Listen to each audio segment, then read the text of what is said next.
Good evening, everybody. Welcome to the Chatham Airport Commission meeting of 10. Good evening, everybody. Welcome to the 8:30. Chatham Airport Commission meeting of. Good evening, everybody. Welcome to the Chatham Airport Commission meeting of.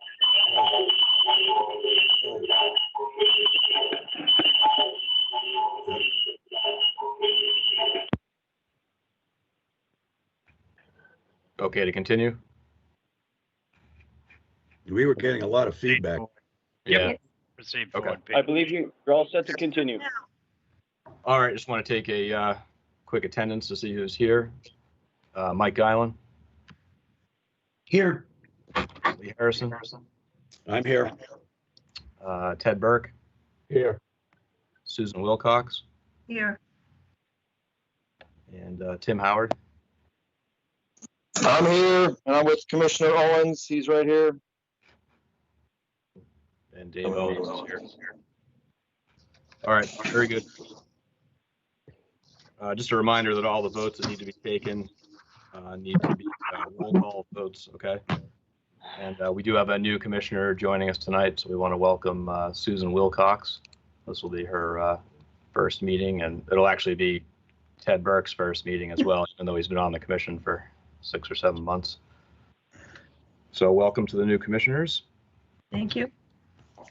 And then I'm just want to update everyone on our public announcements and agenda item request policy. So each airport commission is going to end with a public announcements and agenda item request following the end of the meeting. Each recognized speaker during the public announcements and agenda item request shall keep his or her remarks to no more than 3 minutes. Generally, remarks that are to be considered appropriate for this portion of the meeting are those that do not encourage debate, but rather more simple announcements, requests, or statements of interest. If the subject, in the opinion of the chair of the commission or the majority of its members, will be better addressed as a future agenda item because it warrants public notice and/or debate, then the chairman shall restrict the comments and/or declare them out of order. Previous actions and/or deliberations of the Airport Commission are not appropriate for discussions during public announcements and agenda item requests. All right, on to our first order of business is the minutes of 03/10/20. And we will go around and ask for corrections. I'll start with Mike Guylan. Nothing. Huntley Harrison. I see nothing that needs to be changed. Okay. Dave Owens.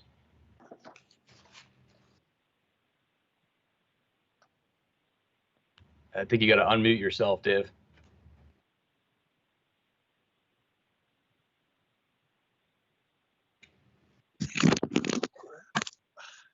Hello? Hi, Dave. There. Okay, yes, I see that everything's in order. I have no changes.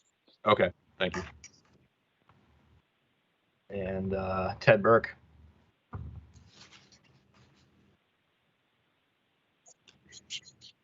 Ted, you muted. No changes. And Susan. I don't think that I can say anything about this because I wasn't a member at that point. Okay.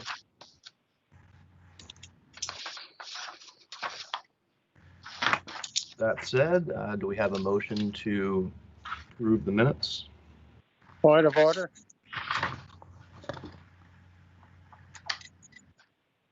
Who's that? Point of order?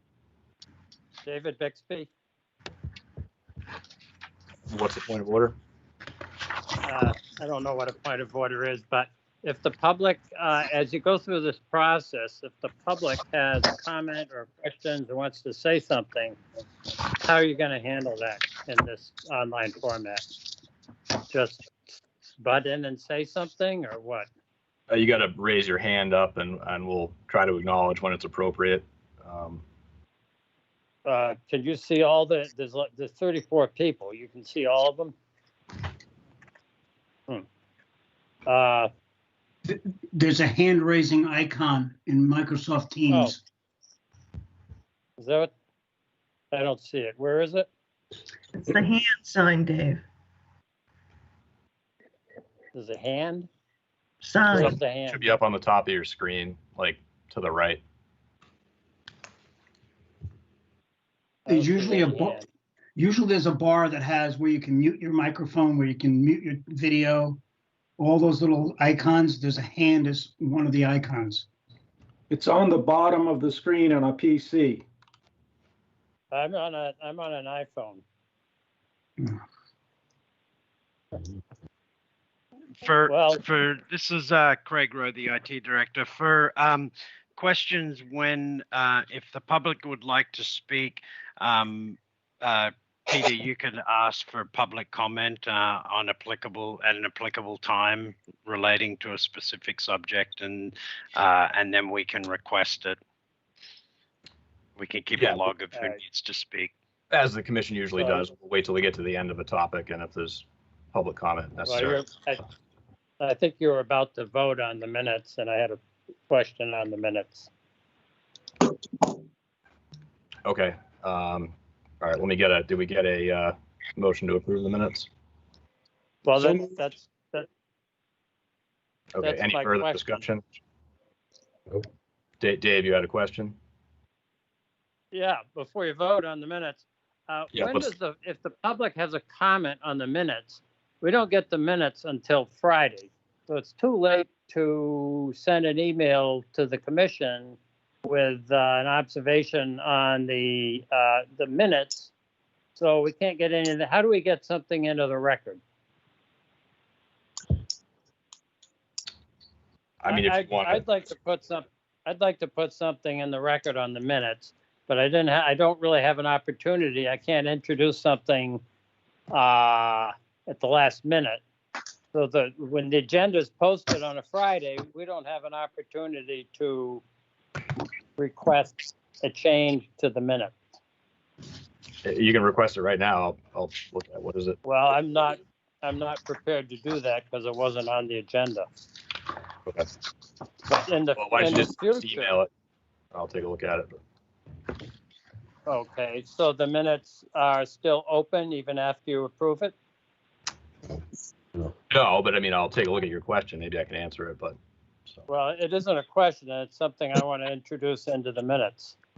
Because the minutes are a statement of what occurred last March. And if the minutes don't include something important, how do we get it into the minutes? We can amend them at a later time. Is that what you're recommending? I believe that's proper, Yeah, that would be okay. but it would require a vote of the commission to accept the change. Yeah, I understand that. I just want to know what the procedure is. Yeah, that would Thank work. Okay. All right, we have a second for the minutes. I second. All right, we'll start with a roll call vote.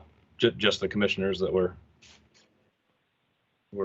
on the commission then for this. So we'll start with Mike Guyland, Yes, approved. Huntley, Yes, sir. Approved. David, Approved, thanks. and Peter approves. So that's all set.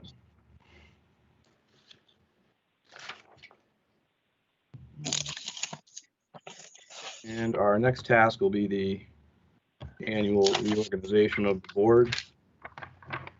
So we will take nominations for chairman and vice chairman.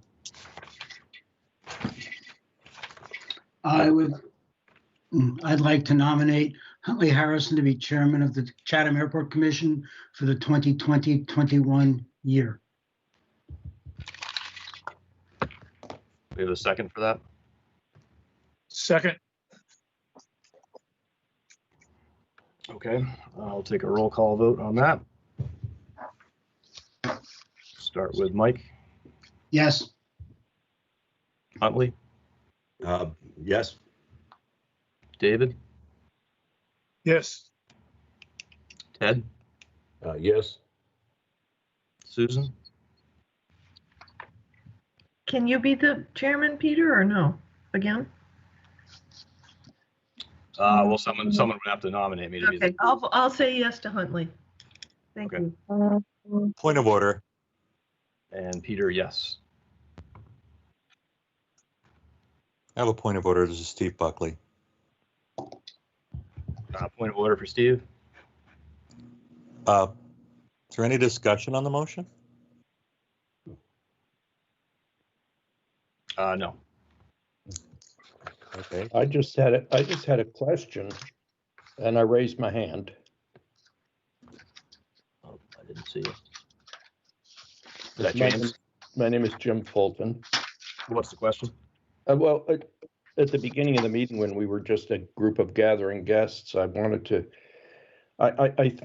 I thanked Commissioner Haas for the cordiality that he always extended to me. He and I didn't always agree on everything, but he always treated me very cordially. And now that he's no longer on the commission, he was a man who had unique perspective because he was a pilot who used the Chatham Airport. So he knew firsthand a lot of things about the airport. And I just want to ask, of the remaining commissioners on the commission, do we have any pilots that use the Chatham Airport and have the same unique perspective that Commissioner Haas had? I think this is an inappropriate place to be asking this question. We're taking a vote on the reordering of the chairs here. Just bring that up towards the end, James, if you could. Okay, thank you. Okay. All right, so Huntley Harrison is the new chair. Do we have a motion for a vice chair? I would like to nominate Peter Donovan to be vice chairman of the Chatham Airport Commission for the 2020-21 year. We have a second for that. I second. All right, roll call. Mike, Yes. Huntley, Yes. David, Yes. Ted, Yes. Susan, Yes. Peter, yes. Okay, so that being said, we will now turn the meeting over to the new chair, which is Mr. Huntley Harrison. Thank you, and thank you to the commissioners for appointing me as chair. I hope I can do a good job, at least as good a job as Chairman Donovan did. I will be running the meeting as we proceed tonight, and I just want everyone to know that during the new business section of the meeting, the items will be commission discussion only, with a public comment section reserved at the end of the meeting. So those of you. Point of order, Chairman. You need a nomination for clerk, I believe, to close out the nomination, sir. Oh, that's right. Sorry. Anyone have a nomination? If not, I will nominate Mike Guyland to continue in that position. Second. Third, I guess. I'm not sure of the procedure here, guys. I got to do a roll call. Those in favor, we'll start. Commissioner Guyland, Yes. Commissioner Donovan, Yes.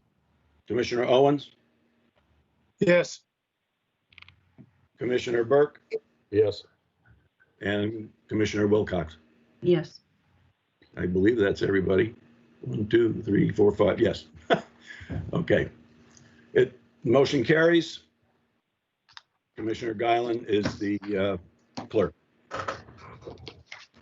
So as I was saying, with regard to new business, the remainder of this section will be commission discussion only, with public comments reserved for the end of the meeting. because we have not met since last March, we have a large set of items to cover. Those of you who are privy to the information that was online know that our package was relatively large. And I would appreciate it if the commission could have the courtesy of the public during this time. Take notes and have your questions ready for later. We will have time at the end to address as many as we can at that point. The first order of business is to deal with 4 open meeting law complaints. And before we get going on this, I would like to ask town council, if you wouldn't mind setting up the requirements for review of open meeting law complaints. Good evening, Mr. Chairman, members of the commission. How are you? Very well. Very well. When the commission receives an open meeting law complaint, the first order of business is for the chair to distribute the complaint to the other members of the commission. The commission is then by statute required to meet to review the complaint within 14 business days of receipt.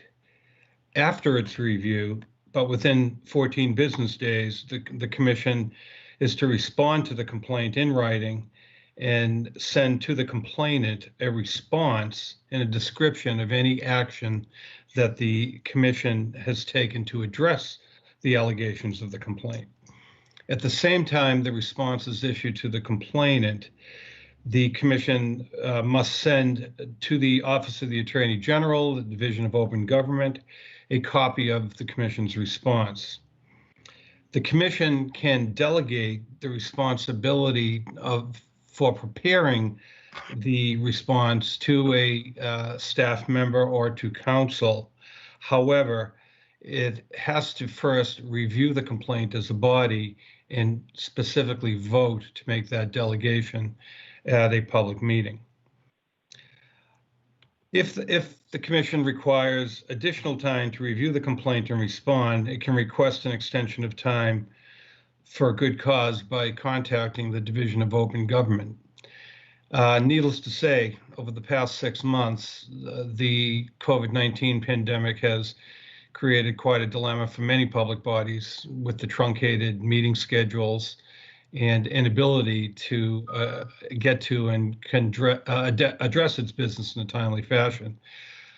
My initial experience in requesting extensions from the DOG was that anything and everything was allowed, and it got to the point, quite frankly, where there was almost a de facto understanding that responses to complaints could be tailored to the timeframes within which the public body resumed or conducted its meetings. So I understand that several of these complaints that the commission is addressing this evening have been filed quite some time ago, but I would suggest that given the fact that the commission hasn't met as a public body on a regular basis between March and the present time, that there would be deemed to be just cause for any delays in the response.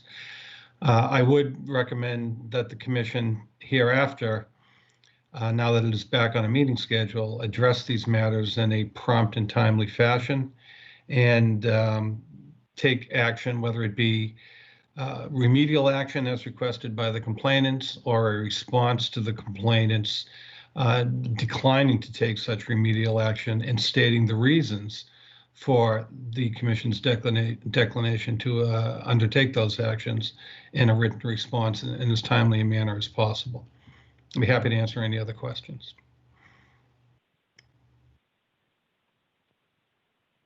I have a question. Sure. Can I ask a question? Yep. Yes? Huntley, sure, if it's okay with the chair. Yep. Yes, Susan, go ahead. I was elected to the commission on July 1st. And at least 2 of these open meeting law complaints were processed after I was elected into the commission. I have not been party to any of this up until the paperwork that I received on Friday of last week. So I would therefore like to hold off any decision on the last 2 open meeting law complaints from James Fulton on October 2nd and David Bixby on October 12th, so that I can be part of whatever needs to be done on this. That's number 1. Number 2, there has been recently a new commissioner that has resigned, so there's an open position available that needs, I think, to participate in this. And thirdly, I don't think Commissioner Burke, I don't know, I haven't spoken to him, but I'm not sure if Commissioner Burke was party to any of this either. So I would like to request that these be put on hold. Thank you. I would have to defer to Mr. Costello on that, because I believe we have a time limit by the Attorney General's office. If I may, Mr. Chairman, the fact that you were not a member of the commission at the time that the alleged violations occurred would not, in my opinion, require you to recuse yourself or to abstain from voting on the matters. However, as a member of the commission, you absolutely would have the right to abstain from participating in any vote if you should so choose. The deliberation and determination that the commission will be making, whether it's tonight or at some point in the future on these matters, is to be made by the current members of the commission. So I do think you would be eligible to participate should you feel inclined to do so. Any commission member could. But on the other hand, as noted, it's your personal choice. If you choose not to participate in them due to the fact that you were not a member of the commission at the time of the alleged violations, that is your prerogative. I may have misstated myself. I would like to have been privy to these as I was elected on July 1st. And those last 4 complaints were generated after I was appointed to the commission. So I don't want to abstain. I would like to be part of. And I believe a new commissioner may also believe that same or agree with me. And I would like to ask Commissioner Burke if he was party to any of the decisions with those complaints. I don't know what decisions that you're referring to. It appears that the complaint was filed, and if I understood Attorney Costello correctly, they are now being for the first time distributed to the commission. But my understanding is that the commission needs to respond in a timely fashion. My concern is I was not privy to any participation into the response of these complaints. None of us were. None of us, yeah. I think the COVID crisis put everything on hold. I think you're suggesting that there's been a processing of these complaints, and my understanding, again, I'll kick it back to Attorney Costello, is that there hasn't been. Is that because of the COVID delay and everything else, these complaints, regardless of what the date, their date of occurrence is, are now being distributed to the commission as the first order of what the process for adjudicating them is. I understand that, but I also understood Mr. Costello to state that within a 2-week time frame after the complaints were sent to the commission, that the airport commission was to respond to these complaints within a timely fashion. Is I correct? If I may, Mr. Chairman, it's 14 business days is what the statute requires for a response time, which is typically 21 days. However, under the COVID restrictions that have been imposed, my recommendation to the commission would be to take whatever action you deem appropriate with respect to these open meeting law complaints and proceed from this point forward. The Attorney General's office may remind us in whatever response it issues here of what the timelines or what the deadlines are for actions under the open meeting law. However, I don't believe that further delaying or further deferring any action on these matters under the present circumstances is in anyone's best interest, neither the commission's nor the general public's. I would respectfully disagree. Shall we continue? Please. All right. Just so the commissioners know what the format will be, I will be reading I'm not going to read the entire complaint as it was listed in the meeting package that's online. But what I have done is I have excerpted pieces of the complaint that I feel are critical to the issue. And I will read that part of it. I will also I took some notes on these, and I will mention and comment on the part of the complaint. Then I will ask commissioners for comments. And then I will ask for a motion. And then we'll ask the commissioners to vote on the complaint. Everyone understand how we're going forward? Yes. Yes. Okay. I am referencing open meeting law complaint number 2020-01. And I took essentially the paragraph on page 1 that reads as follows.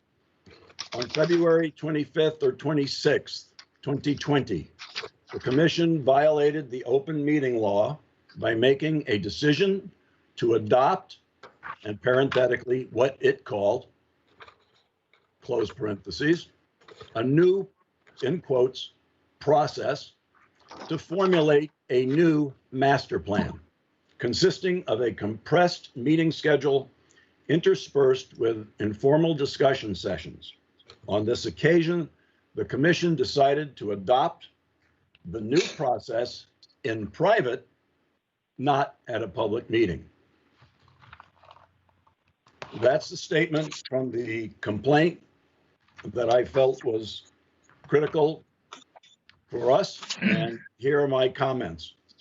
First of all, there was no commission meeting on the 25th or 26th of February. Second, the word new. This is Mr. Fulton's word. At the January 28th, 2020 meeting, the word used was enhanced. In fact, it was my word on page 8, if you look at the minutes. And it never appears in the process overview presented at the March 10th meeting. The next was the words to formulate a new master plan. This is an incorrect statement. Actually, to enhance the process and to provide further opportunities for public participation is what we were trying to do. The next is the compressed meeting schedule. In fact, with the regular meetings and the proposed informal meetings, the schedule was expanded. And at the last, he mentions in private, that this all was done in private. Again, this is an incorrect statement because option 2, which laid out the plan of the process moving forward, was approved in a public meeting at the January 28th, 2020 commission meeting. And you can see the January 28th meeting minutes on page 9. So, any comments from the commissioners? I agree, Huntley. Hello. That's my recollection of how it was handled as well.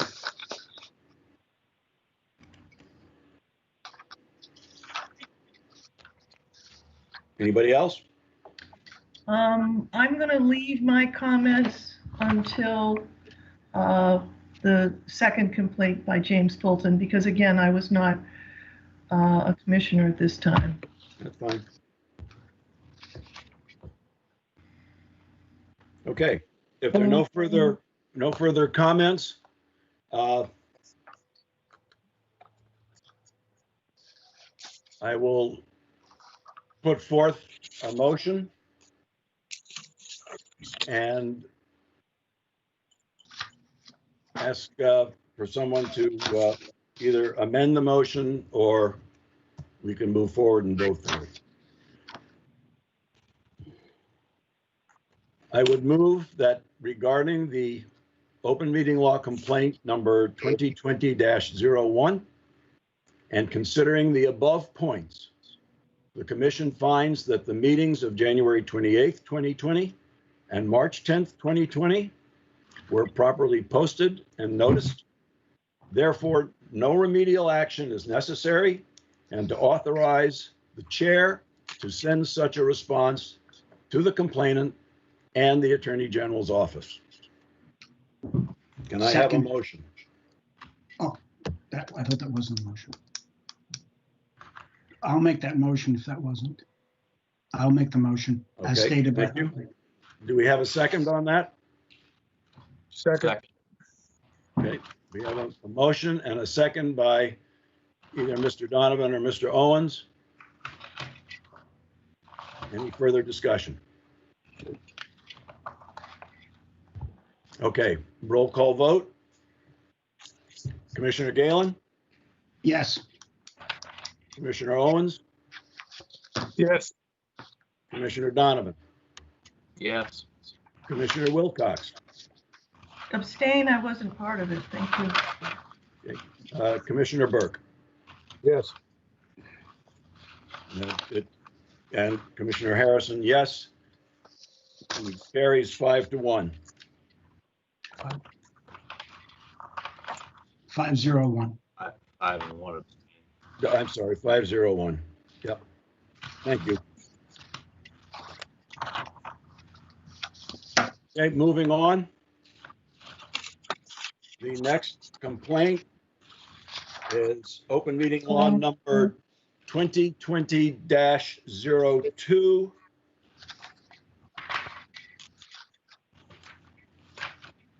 I'm just getting it here in front of me. Hang on.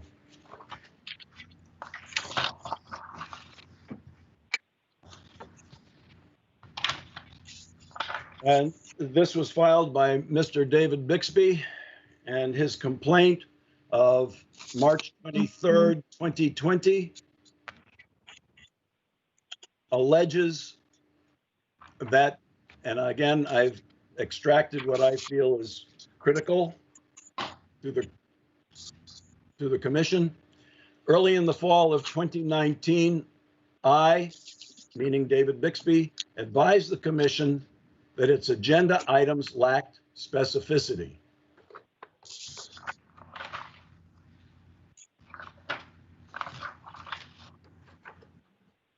My comment on this is that given the amount of material the commission had to cover at the March 10th meeting, we feel that the agenda was specific enough. It highlighted the critical topics and was adequately posted and noticed. Comments from the commissioners, please.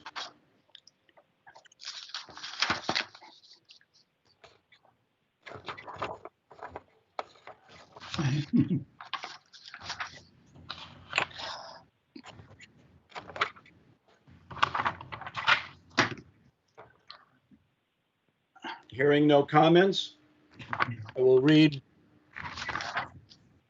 what because these are really formal motions for the Attorney General's office. I will read the proposed motion.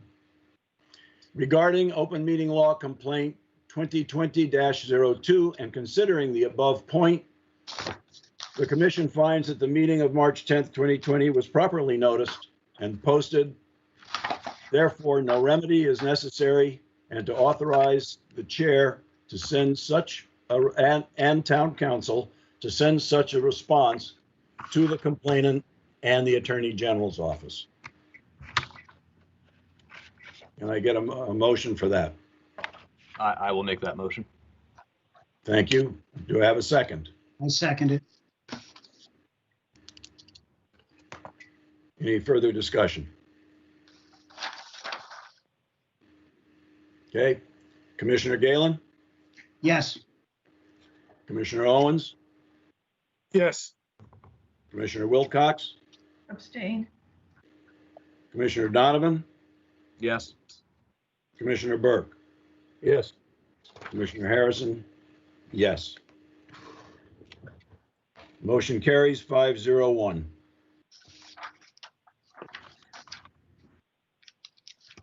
Thank you. Moving on. The next open meeting law complaint is open meeting law number 2020-03. This is Mr. James Fulton's complaint of October 2nd, 2020, that alleges that on September 3rd, 2020, Ms. Goldsmith, as town manager, executed a contract on behalf of the town of Chatham, Massachusetts, with the Federal Aviation Administration, seeking maximum funding of $347,000.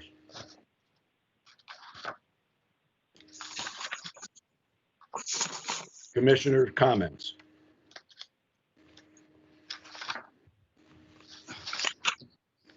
Um,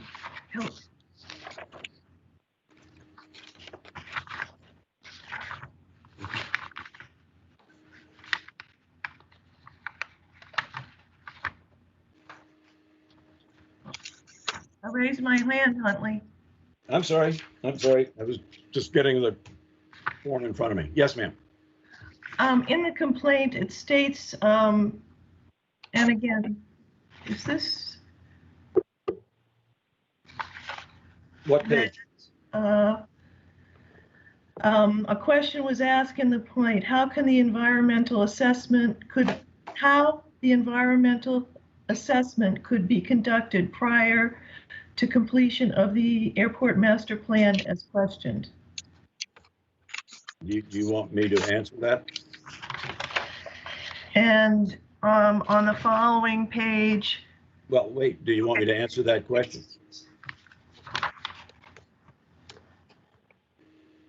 I can answer the question for you, and I can also bring in the consultant from Gale to answer that question as well. If you want me to give it a try, I can. Yes, please. The environmental assessment, or let me back up. In order to do the environmental assessment, the airport master plan does not have to be complete. And this will be brought up later in the meeting and be made very clear as to the progression of how this all works with the FAA and Massachusetts Department of Transportation.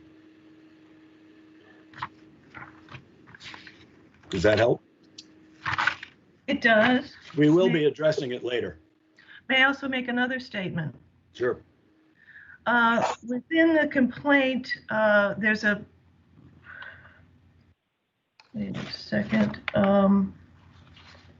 Given the amount of database about the environmental assessment and lengthy timeline before the oh, forget that.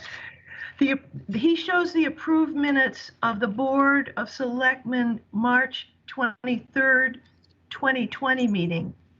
And during that meeting, the airport, in quote, the airport environmental assessment, town manager noted that this article had been withdrawn for consideration at the town meeting. Yes. So if it was withdrawn, then how can it be applied for? Because we didn't need the town meeting warrant to ask for the money. Because the money came through the CARES Act. So there was no local share that was required for the warrant. So the warrant was withdrawn. My understanding that there was initially a request, there needed to be a request for $25,000 first, and then the additional 300 and whatever amount of money was second. Is that correct? I remember that, I believe that was the progression early on, but then because of the COVID and the CARES Act, it was all enveloped into one. We got the full amount. I object to this process. Which I was process? part of the commission at that point, and I have had nothing to do with reviewing this. And if the commission was supposed to first apply for the $25,000 grant, then they should have done that first and then the remainder. And I, again, would have liked to have participated in this process. I have been asking Terry Whalen since July to be part of the commission and whatever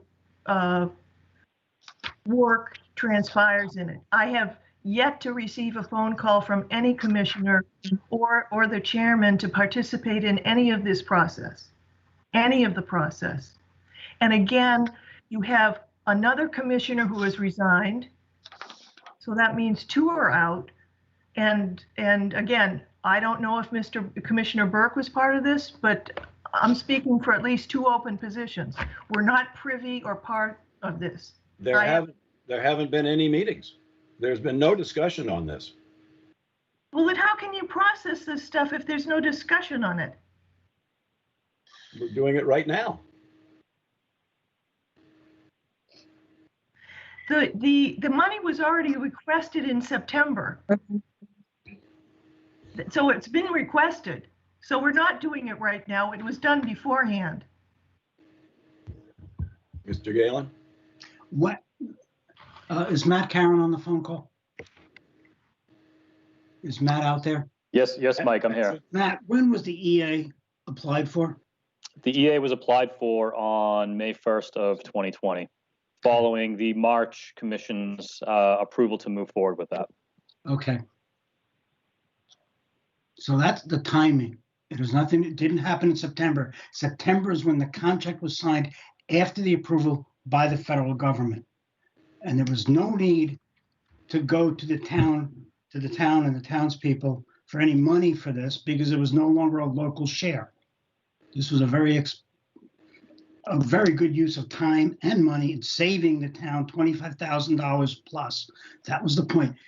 As Matt just said, there was discussion about EA as part of the whole process back in March, and even earlier. I would like to bring to the attention of the board that there have been problems with the implementation of the master plan as well as this environmental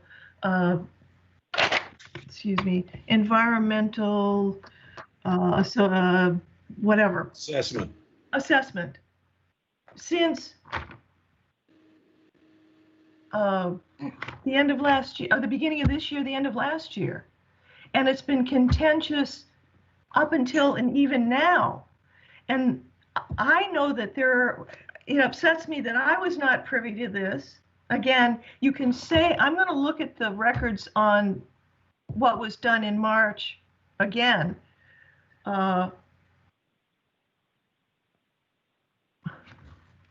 I need to look at that, but right. I don't believe that this should have been processed between March and now without further conversation on it or public opinion on it or anything like that. And I object strongly to this. Okay, thank you. Anybody else with a comment? All right, I will ask for a motion regarding open meeting law complaint 2020-03. The commission finds that based upon the finding made by the Board of Selectmen and reported by Town Council, there is no actionable violation of the open meeting law, and therefore no remedial action is necessary, and to authorize the chair and to send to the complainant and the Attorney General's office, the chair, authorize the chair and Town Council, if you don't mind, to send such a response to the complainant and the Attorney General's office. Excuse me, before this I will motion, reread that if anyone would like me to. I would like to request that this motion not be passed until I have time to talk to both the Board of Selectmen, which you say this has been part of this, as well as Jill Goldsmith before this has been accepted. And I would also like to be able to review the minutes of March to reconfirm that this was accepted at that point. Well, I would say at this point, when we vote, you can vote no. I am requesting that you not vote on this until I speak to the Board of Selectmen as well as Jill Goldsmith. They have been part and parcel of all this, and I would like to have their input before this is voted on. Let me ask town council on this, since we tend to agree with what town council said in his letter, which is in your packet. So, Mr. Costello, if you wouldn't mind. Thank you, Mr. Chairman. I think the discussion is straying a bit from the core issue before the commission, which is an open meeting law complaint. The substance of the actions that are noted in the complaint are certainly a relevant matter for discussion, but with respect to the procedural response of the commission to the open meeting law violation complaint, I question whether the merits of those particular points should be debated at this time. I would further note that on October 21, 2020, a response was submitted on behalf of the Board of Selectmen, akin to what the chairman had noted, that the board did not deem there to be any viable or actionable allegations set forth in the open meeting law complaint with respect to the Board of Selectmen. Upon rereading of the complaint recently, I find that there's even less allegation therein with respect to the Airport Commission. There's scant reference to the Airport Commission at all in the complaint. There's, in my view, no reference whatsoever to any procedural irregularity under the open meeting law that the Airport Commission would have engaged in. Thus, I believe that the motion suggested by the chair, presumably to be made by another member of the commission, would be appropriate. Except that the commission requested the town manager to process this claim, and I'm not sure that all the T's were crossed or the dots were dotted, and that's why I would like to request that, again, I'm just questioning the funds as well as this complaint. And I would like to be able to speak with both the Board of Selectmen as well as Jill Goldsmith prior to this being processed. But isn't that a separate issue from the open meeting law complaint? Yes. But that's what the open meeting law complaint is about.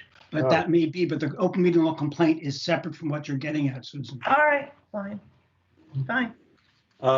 Would any of the commissioners like me to reread the motion? All right. Let me ask for a vote on open meeting law complaint 2020-03. Mr. Chairman, if I may, as Pat Costello, I would suggest you had read a suggested or proposed motion. I believe not that the board is rigidly bound to Robert's Rules of Order, but as a matter of parliamentary procedure, it would be more appropriate, notwithstanding the chairman's suggestion, that a member of the board offer the motion for consideration. Anyone want to offer the motion? I will offer the motion that Huntley read to us a few minutes ago concerning this open meeting law complaint. I'll second it. Okay, the motion's been moved and seconded. I will call a roll call vote. And by the way, I'm calling this based on how my screen is set up, so I'm not picking anybody in particular first or second. So, Commissioner Galen. Yes. Commissioner Owens, Yes. Commissioner Wilcox, No. Commissioner Donovan. That was a yes? Yes. Okay. Commissioner Burke, Yes. Commissioner Harrison. Yes. Okay. 5-1-0 on 2020-03. Okay, moving on. This is open meeting law complaint number 2020-04. And this is Mr. David Bixby's complaint of October 12th, 2020, that alleges, and I'll quote, in completing and seeking approval of the airport layout plan, the Chatham Airport Commission has conducted commission business outside of public meeting and possibly in violation of open meeting law. That essentially is the crux of his complaint. And I have some comments that I made on this, and I will share that with the rest of the commissioners. In the October 2018 Airport Commission meeting, it was voted to approve chapters 1 through 4 of the Airport Master Plan update and forward them to the FAA and MassDOT, in particular, chapter 4, which concerns forecasts of aviation demand and capacity. In the July 2019 Airport Commission meeting, it was voted to approve the various alternatives as outlined in Chapter 6 of the Airport Master Plan update. And this chapter concerned development and evaluation of alternatives. And we were to forward them to the FAA and Massachusetts Department of Transportation. It is the approval of chapters 4 and 6 that set in motion the approval of the airport layout plan by the FAA and MassDOT. As well, this automatically set in motion the environmental assessment. And to clarify, there was no meeting outside the public meetings noted above to deliberate on this issue as alleged. And one final point, the FAA and MassDOT approved the ALP, not the Airport Commission. Any comments from the commissioners?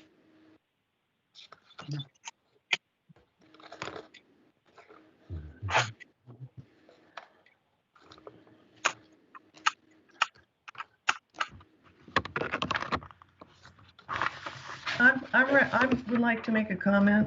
Sure.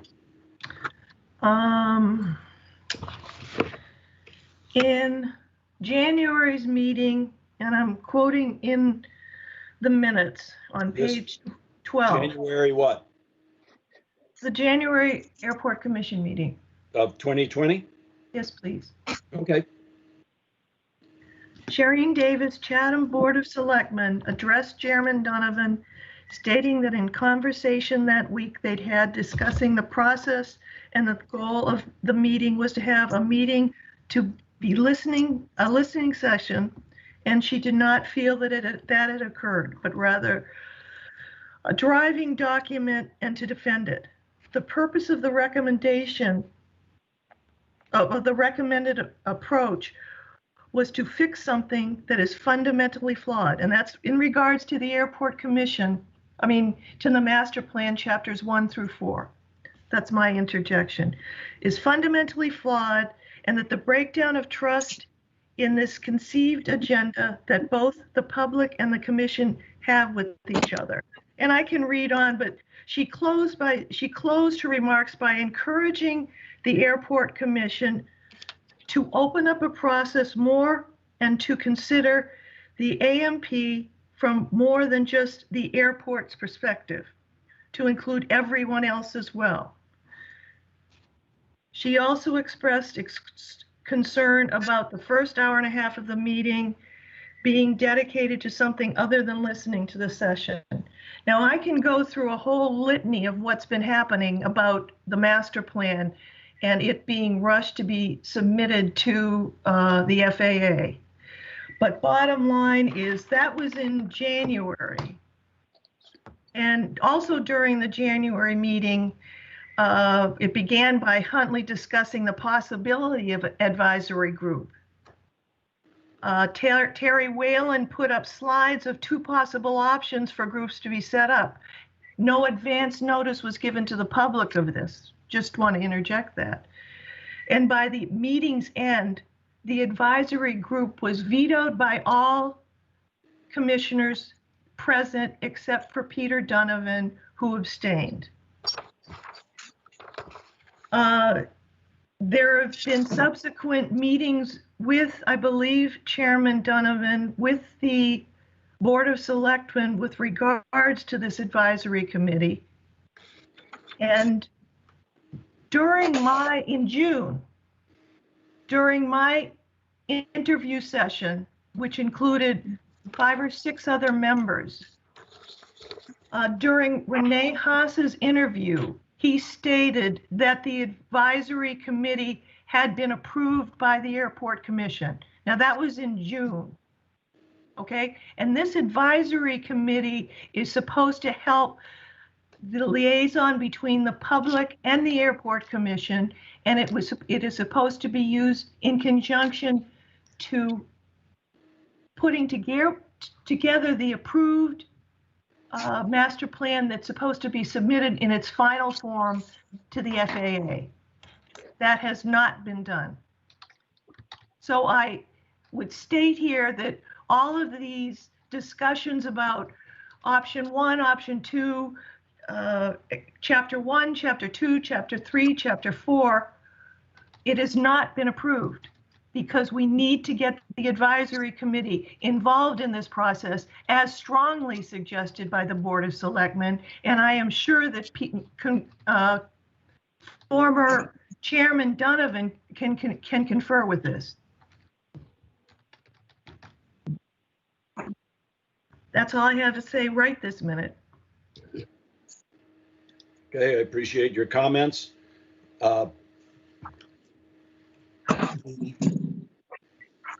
The fact that the chapters were, I mean, I know that in January, there was great discussion and about the chapters 1 through 4 and the suggestion by Selectman Davis was that we were to try to put together a group, advisory committee.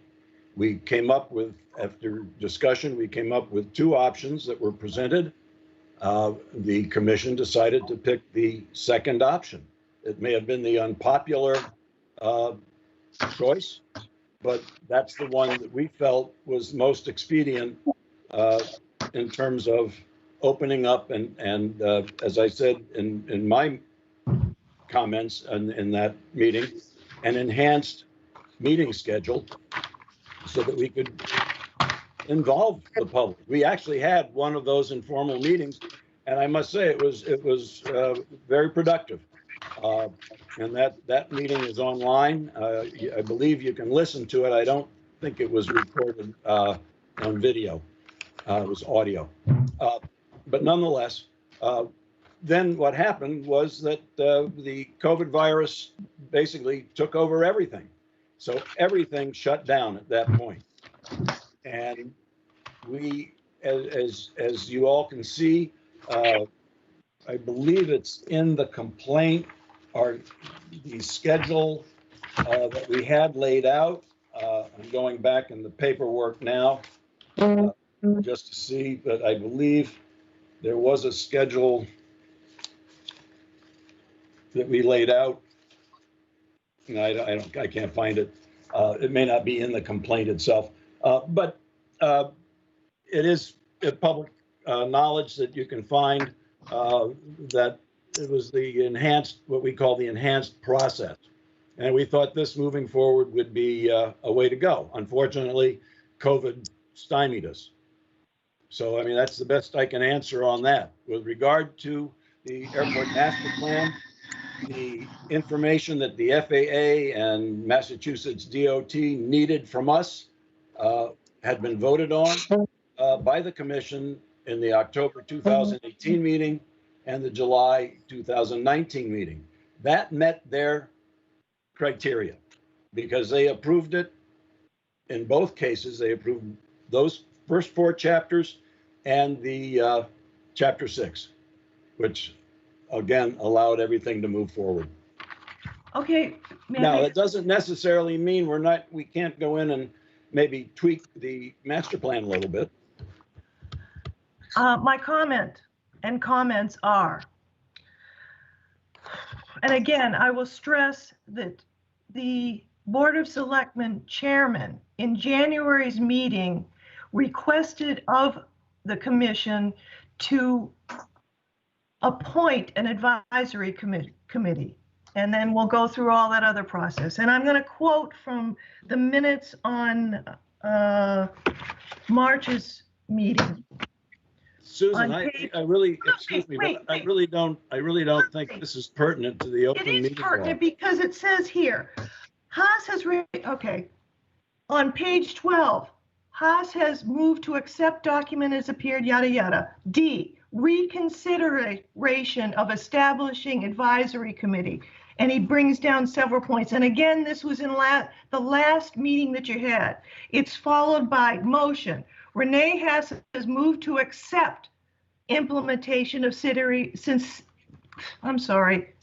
Advisory Committee, subject to consideration by the chairman and vice chairman with respect to all aforementioned questions and by putting forward a proposal that it would be discussed at a separate airport commission meeting. That's page, and then followed on page 11, motion. Renee has moved to accept the implementation of a Chatham Advisory Committee subject to the consideration. And that was voted 3-2. So it was voted that you were going to be getting an advisory committee. The options that you had in March, you had one meeting that had nothing to do with an advisory committee. I can go through all of what was suggested, who be on the advisory committee and so on and so forth. And I would also like to ask Commissioner Donovan, after the March meeting, did you not have a meeting with the Board of Selectmen and/or Chairman Davis stressing that she wanted to have a citizen advisory committee used in finalizing the airport plans, the airport master plans? You can say it was done sometime in 2018 or 19, but I'm talking about this year, 2020. I don't think so. No. You don't think so? March, no. Okay, Huntley. Commissioner Wilcox, with all due respect, I think we're way off topic here. The original open meeting law complaint had to do with the funding of the environmental assessment in the town warrant. So I am going to stop conversation on this matter now, and if we need to take it up at a future time, we can. But at this point, I'm going to call the question and ask for a vote. I would like to just interject and have this on the record that because the Board of Selectmen has suggested, and I would respectfully say almost, I'm not sure commanded, but told Commissioner Donovan that an advisory committee needed to be put into effect before the master plan in its entirety was forwarded to the FAA and accepted by the FAA. You're saying you've already forwarded it and it was accepted in 2018. Well, it hasn't been because the Board of Selectmen wants you to have a citizen advisory committee involved. Thank you. Consider it in the record. Huntley, we're up to the ALP complaint What's by your answer to that, though? Mr. Bixby. All right. What's your answer to Susan's point? That it shouldn't We need be a vote. in this issue. We don't have a motion. We don't have a motion. We're on the we're on the ALP one, Huntley. We've already voted on the other one. I'm sorry. Yep. I'm reading it from my screen and I scrolled and missed it. Okay. My suggested motion, which hopefully someone will make, regarding OML complaint 2020-04 and considering the above points, the commission finds that no deliberation outside of a posted public meeting as alleged occurred. Therefore, no remedial action is necessary, and to authorize the chair to send such a response to the complainant and the Attorney General's office. And we will also send this to our town council. I will make the motion that Huntley has just read. Second. Okay. Roll call. Commissioner Galen, Yes. Commissioner Owens, Yes. Commissioner Wilcox, No. Commissioner Donovan, Yes. Commissioner Burke. Yes. Motion carries 5-1-0. Thank you all very much. We will now continue on with the rest of the meeting. And that would be Mr. Howard to present the airport manager's report. All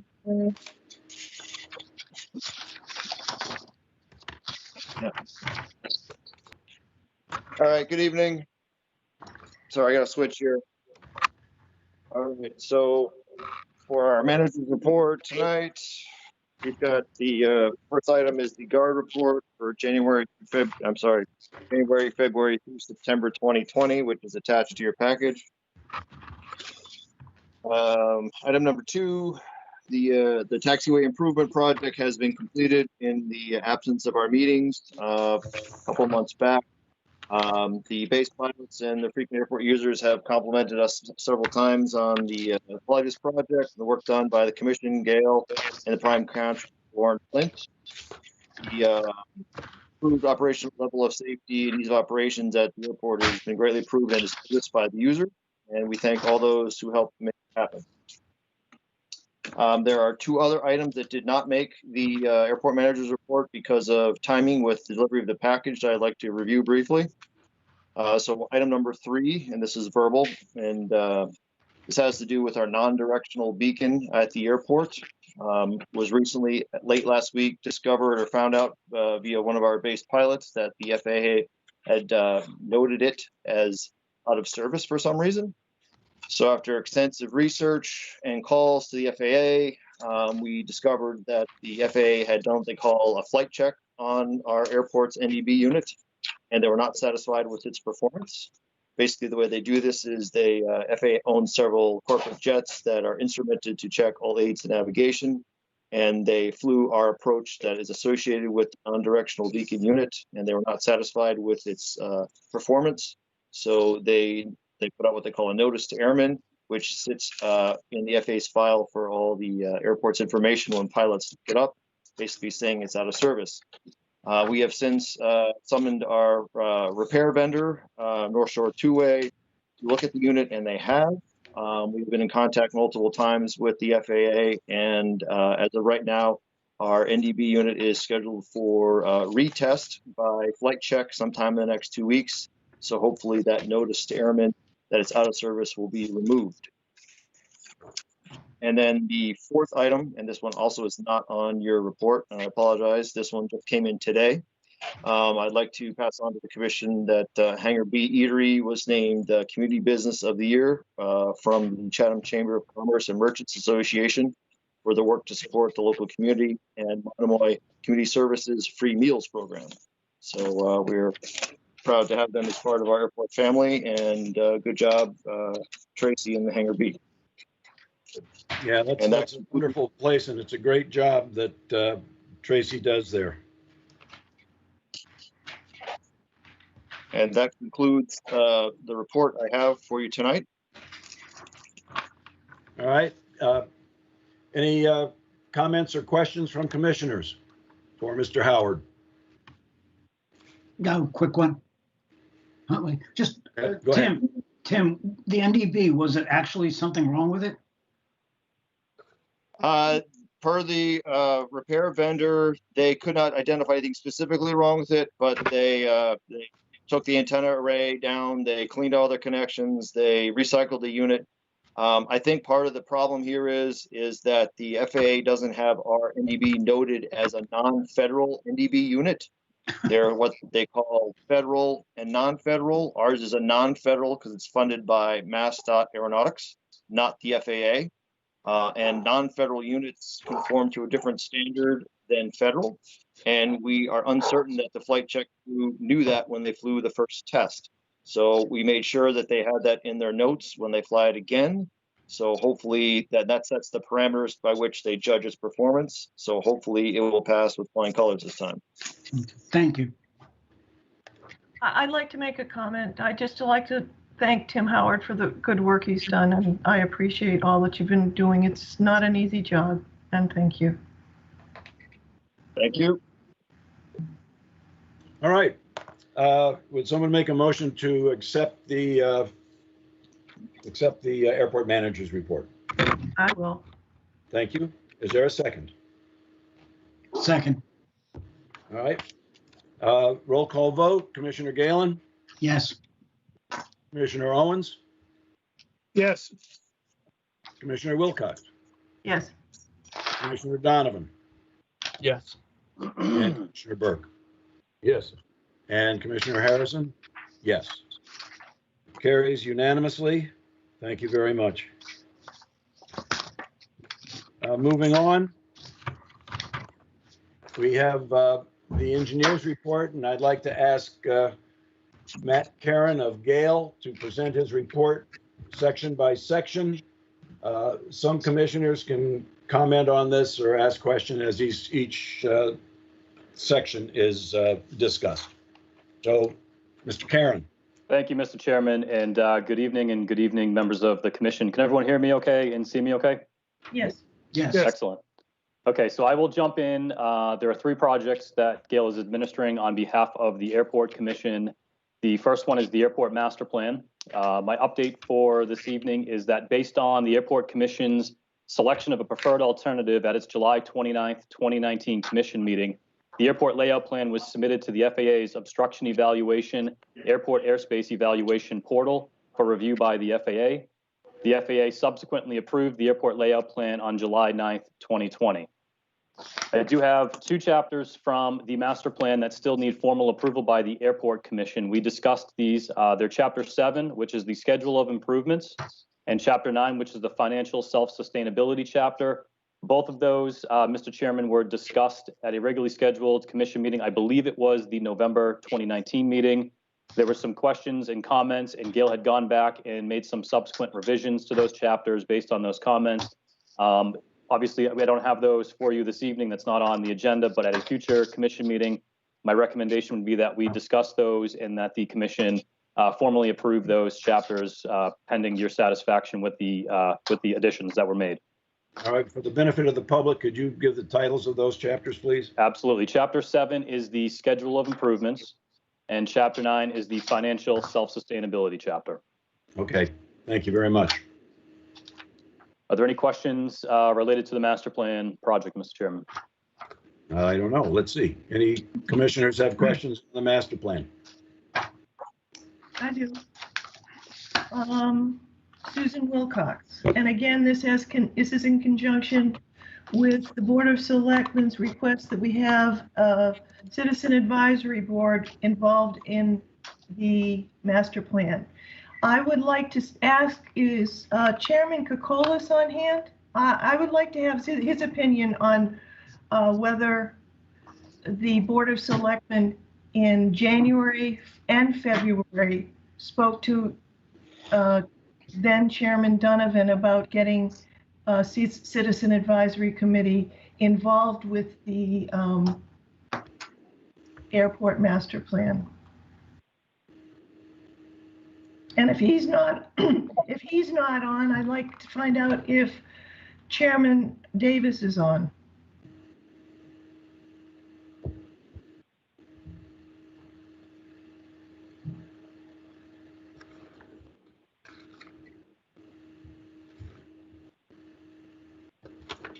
Mr. Huntley, can you find out if they're on and ask for a response?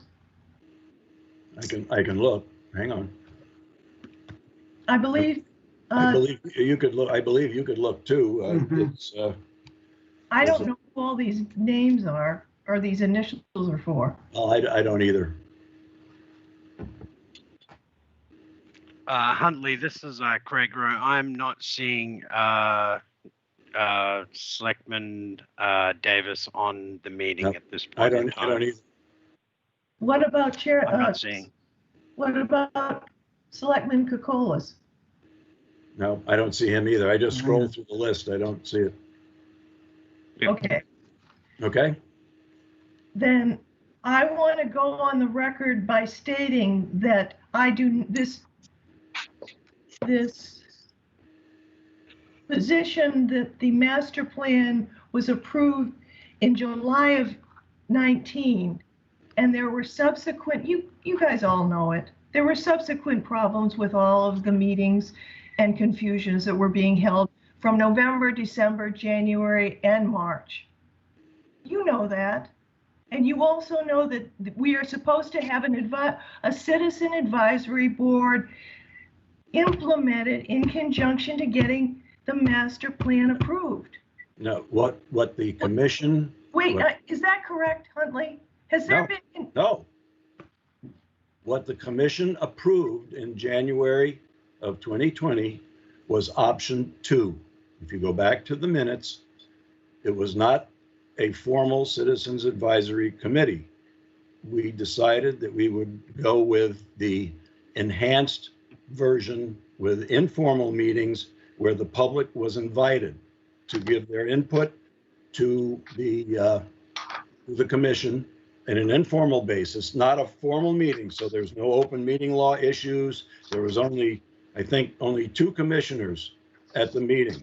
Maybe, yeah, only 2, I believe, attended that first meeting, and then everything shut down. So we never approved of a citizens advisory committee. We discussed it at the January 28th meeting, but we went with the other option instead. And you also had the Board of Selectmen chair discuss with Chairman Donovan that we needed to have a citizen advisory committee, so that in March you were discussing that. But if you read if you read chapter 90 of the Massachusetts general law, the airport commission is an independent body.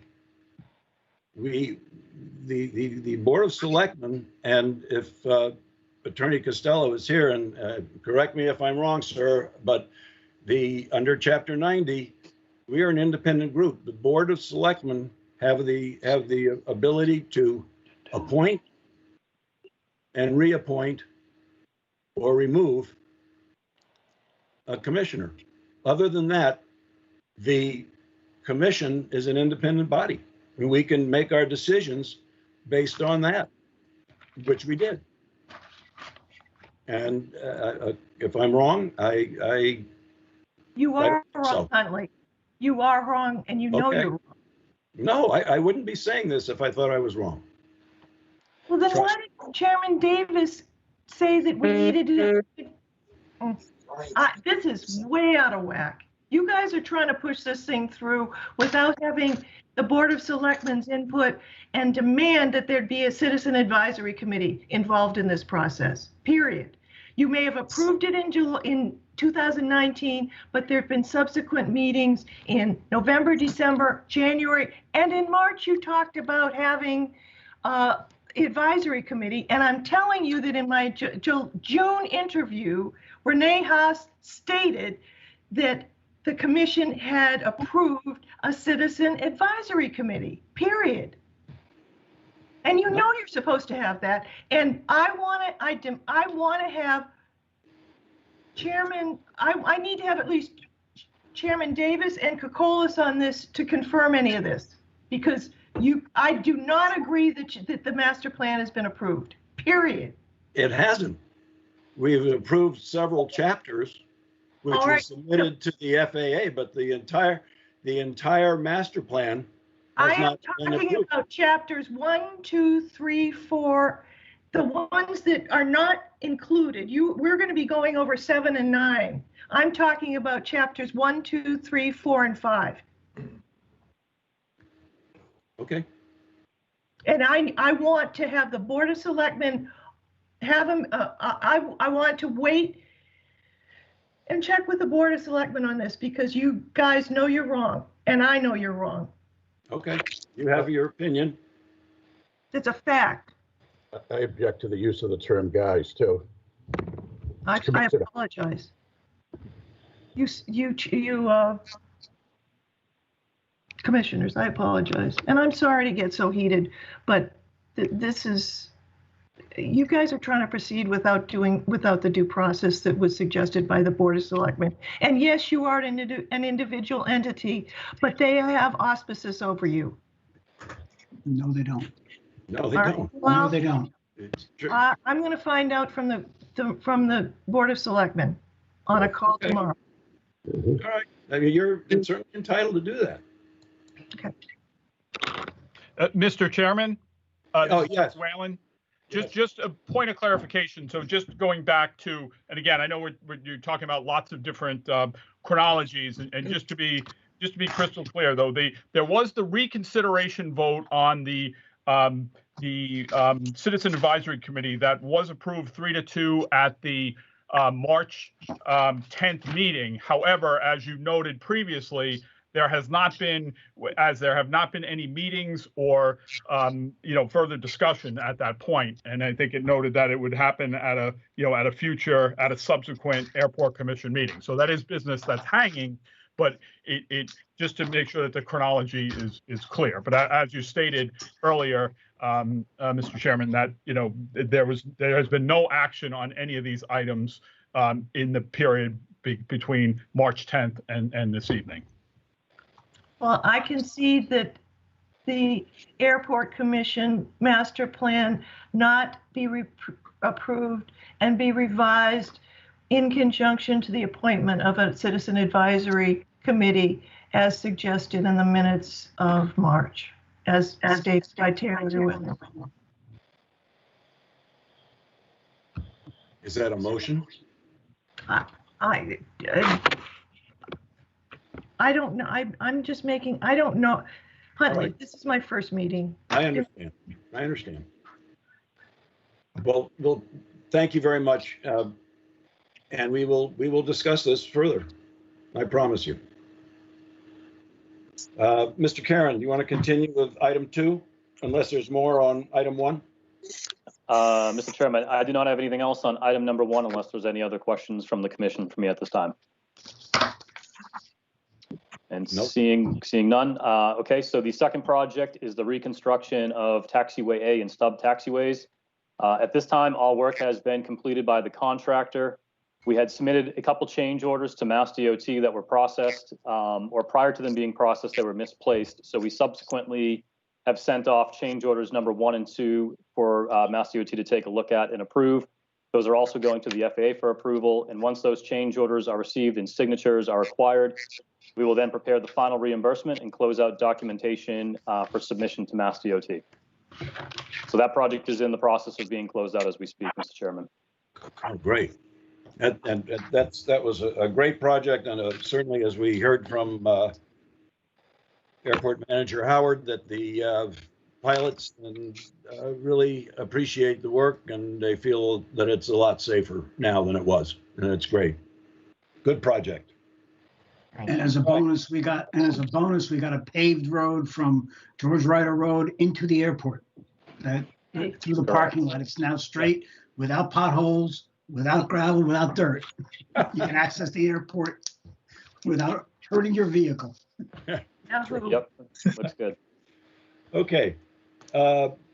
Item 3. Item 3, Mr. Chairman, is the Environmental Assessment and Vegetation Management Plan. As a result of the CARES Act funding, as you stated earlier, this project is now being funded at 100% by the FAA with no local or state share required, which is great news for the airport and for Mass DOT. Those resources can be reallocated towards other projects and other needs. The FAA awarded funding for this project on September 2nd, 2020. Again, the environmental assessment will evaluate environmental impacts of alternatives identified in the master plan. Just by way of a couple of those projects that we're going to be taking a look at, they'll include the easement acquisitions, vegetation obstruction removal, hangar construction, fuel facility construction, etc.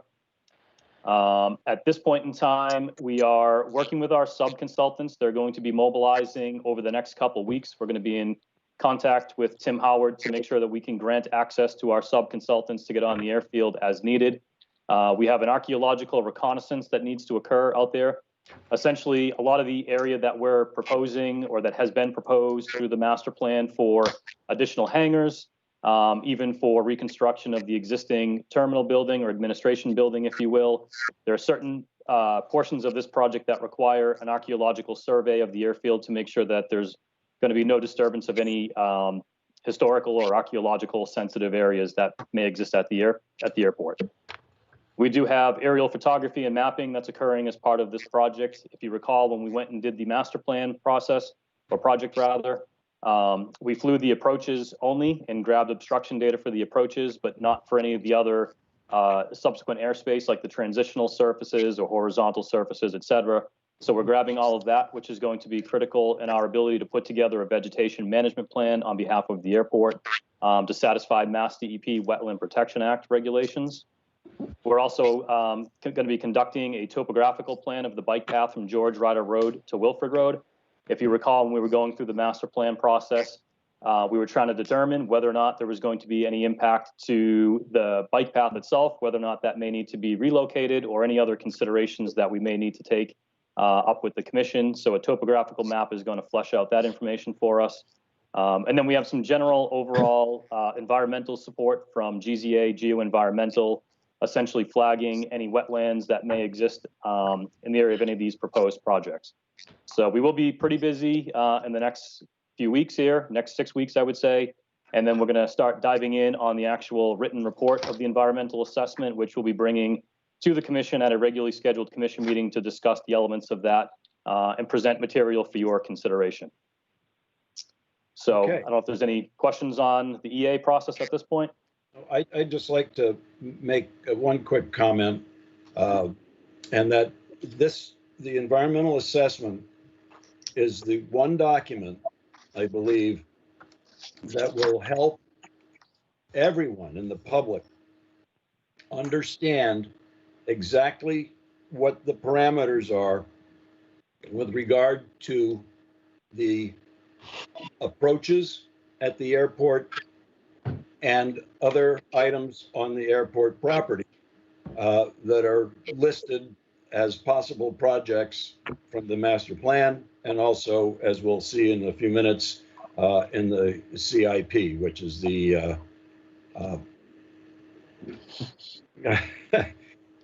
Capital Improvement Program. Yes, thank you.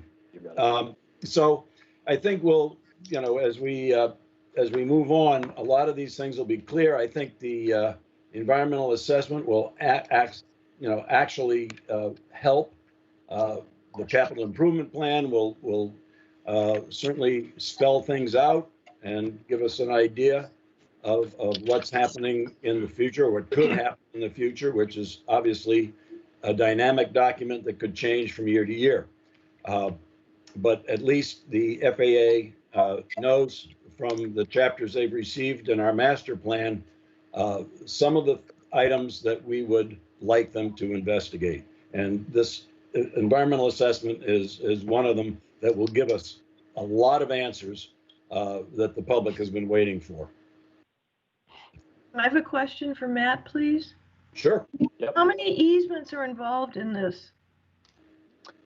We're exploring it's part of option 2, and I'm sorry they don't have it directly in front of me. I want to say it was 12 parcels in the runway 24 end, and I believe there was another 9 in the runway 6 end, if I'm not mistaken. Again, Matt, isn't it true that until we get the assessment, we won't know the real numbers, the final numbers? Yeah, and I mean, again, the environmental assessment is going to flesh out a lot of the details as to, again, the number of parcels, which coordinates in conjunction with the master plan, the number of acres that are proposed to be cleared, or in this particular instance, it could just be individual trees, selective tree clearing on individual properties that may need to occur. And that's what we're going to flesh out as part of this process. In July of 2019, you approved 22 abrogation easements in Chapter 6. We didn't approve any easements per se. We approved plans that might lead to something. We didn't approve any kind of action. my Master understanding, plan does not, the master plan itself does not approve actions of any kind. my understanding is that when the options for flying into the airport, the various runway applications, there were upwards of like 45 easements initially considered within the plan. Is Correct. that correct? Mr. Chairman, do you mind if I address No, this? go question? ahead. Okay, so originally, yes, the preferred alternative from the Airport Commission was option number 3, and that included that glide slope qualification surface, the GQS surface we've referenced in the past. That introduced a 30-to-1 slope, and that introduced a significant amount more of properties to be included for future vegetation removal. The commission, hearing the public and concerns and recognizing the significant impact that that would have on the community, they opted out of that option. So option 3 with an LPV approach is still on the table, but it's the commission's position to work with FAA flight procedures to get a clear 20-to-1, which would reduce the number of properties to be impacted while still applying for that GQS or LPV approach surface that they're looking for. And there's a chance that it may not happen because FAA flight procedures will be the one to make that determination on a 20-to-1 slope and not a 30-to-1. And that was changed in March, is that correct? I don't have the timing of that in front of me. I apologize. Well, I just go back to the statement that Chairman Huntley said that the FAA approved the master plan in July of 2019. They only looked at Chapter 6. They did not approve the master plan. Chapter 6 had 22 abrogation easements in it for approval. Yes, it did. And subsequent to that approval, the Airport Commission backed off of its position to go after all of those properties. Mr. Chairman, I'll have to find the meeting minutes of that, but it's on record where you've backed off of the number of properties that would be impacted with the preferred alternative. Matt, correct me if I'm wrong, please. Aren't we just submitting drafts of these chapters to the FAA for approval? And I stress the word drafts. So the FAA, I think the misconception is that the FAA approves the overall master plan, and the FAA doesn't. They approve the forecast, which is Chapter 4, and they approve the preferred alternatives and subsequently the airport layout plan. Your preferred alternatives get put on an airport layout plan, and that's what they approve. They do, however, accept a master plan. So at this point in time, we have approval from the FAA on the forecast. We have approval from the FAA on the preferred alternatives in the ALP. The master plan itself has not been, a final version, if you will, has not been submitted to the FAA, Mass DOT, nor the Airport Commission at this point in time, because we still have 2 outstanding chapters that are yet to be approved by the commission.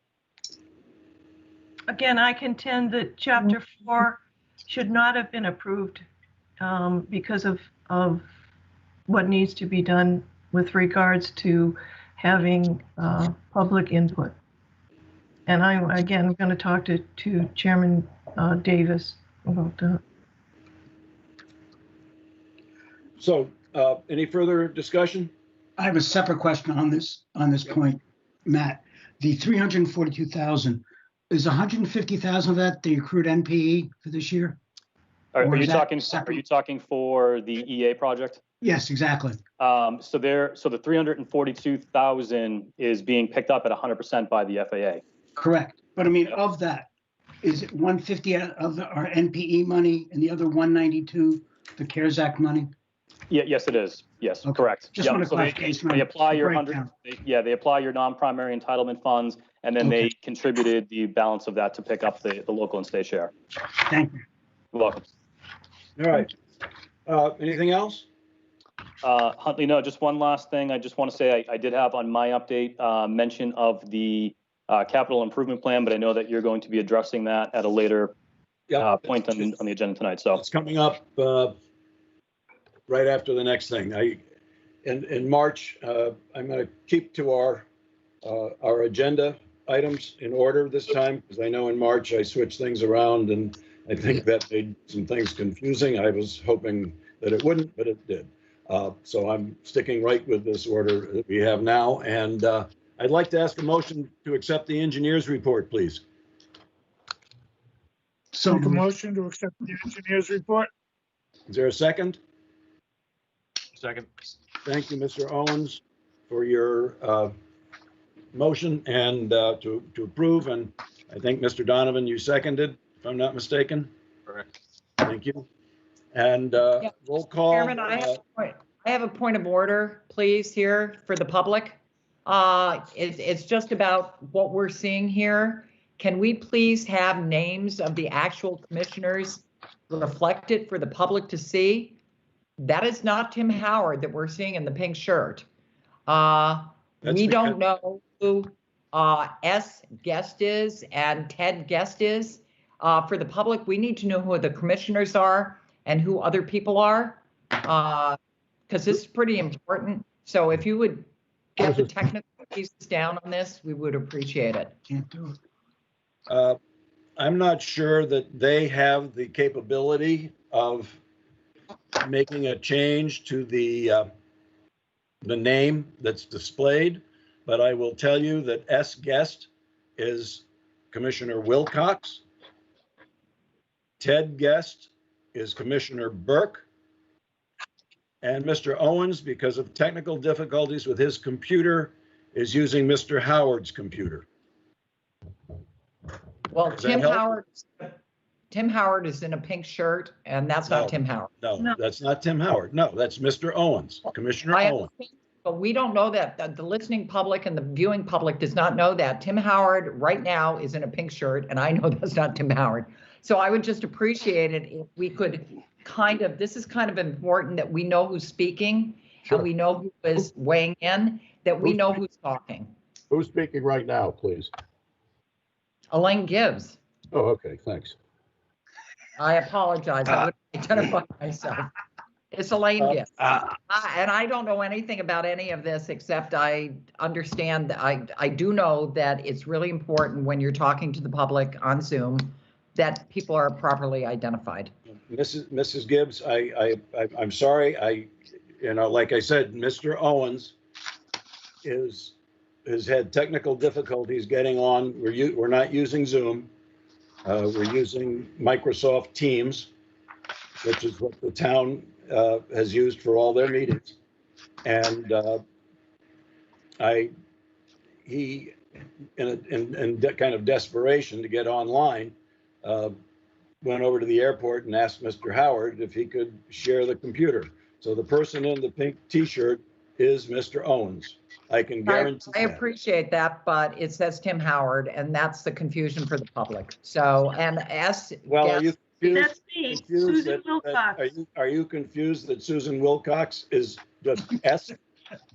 Yes, I'm I my know. I identical don't know who S is. I assume she is a commissioner, but it doesn't say that. She says she's a guest, and she's not a guest. She's a commissioner, and it should be identified as such.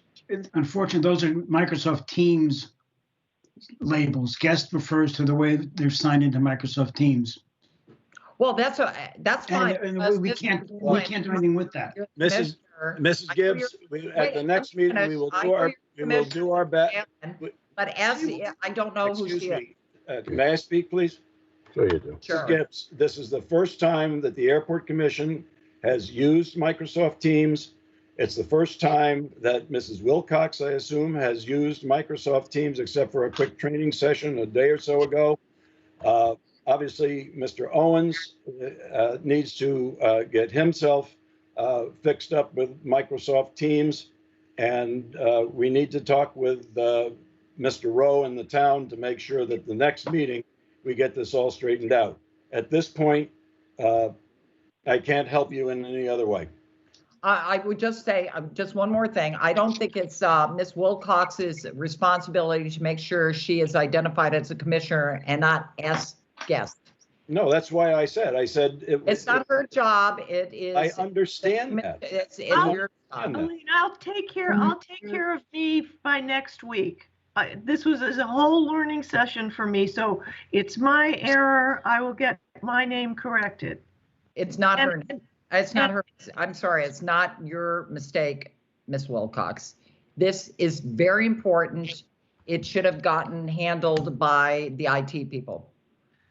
And Huntley? Huntley, this is Craig Rowe. Can I address this request? Absolutely. Thank you, Huntley. The process has been that we acknowledge who is speaking. So as Ms. Wilcox is speaking, we understand who she is. As part of the process, you can put whatever name you would like as a guest, a member. You can put Joe Schmo. It doesn't really matter. We have identified that the board members are in the meeting to address the open meeting law. And when Ms. Wilcox has spoken, I believe multiple times, Mr. Harrison has said, Ms. Wilcox, please make your comments. So just because the name is not exactly perfect, we understand who's speaking, and the Chairman Harrison is addressing the concern. So I will continue to work with the board to address these issues, but we are acknowledging who's speaking, and that meets the open meeting law. Thank you, Craig. All right. Moving on, the next item on the agenda is signature authorizations. And before we get to that, I just want to give everyone a quick update this is for the airport commissioners. At this time, the hangars, that's building H2, is populated, and we have leases returned from, I believe, I'm looking at what I have here, of the 12 individuals, we have signed leases from 9 of them, and I think there are a couple of waiting for me to get back to them on some financial situations. So we're good there. Our revenue to date is for this year, 2020, is $47,400, and out of a total of 58,800, which we should have before the end of the year.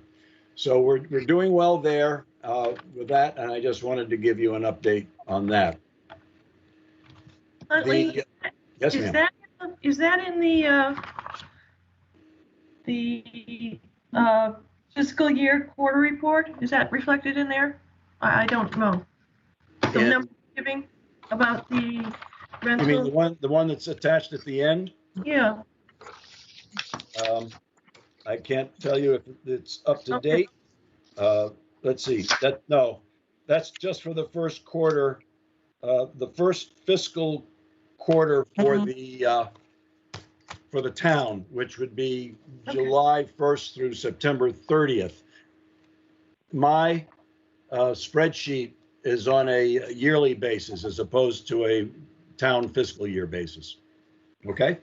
Yep, thank you. So, I mean, if we went through this, I could probably pick out some things there that are, but Why don't we wait till we get to that, probably? well, this is just informational, so we're not really going to get to it. Oh, okay, I'm sorry. It's just an informational piece. But the rental lease revenue in the first quarter, if you look on the very last page, the first quarter was $14,000. And since then, it's gone up to 47.4. Can I just make a comment? Sure. On the page that has H2 hangar lease payment summary, I wish I had the express spreadsheet on this, but I added up all of the quarterly rent numbers. And the first column, the totals come up to 7380. And in the second portion, the totals come up to 7320. Those added together come out to 14,007. And what's reflected in this report is only 14,000. So there's a $700 discrepancy in what we should be receiving. I think someone made a partial payment, didn't pay the whole thing, but since have. Yeah, but if it's a partial payment, it should be reflected in there, shouldn't it? Not at that point. Okay, so you're saying that the 1,400 in I think this? they paid a partial payment in the first quarter, and since then they've paid in full. I'm not sure who you're referring to, so.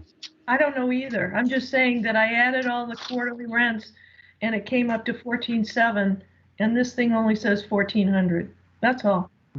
But I don't know where the problem is. Okay, hang on. I'm going to try to answer you. Yeah, the quarterly rent total is 14,700. That's correct. All right. At that point in time, when this report was done, they were short $700. Okay, But I can tell you since then, I only have 2 people outstanding in their rent so far, and we're working on that. Good, thank you. Okay. All right. Next item. Where am I? Oh, yes.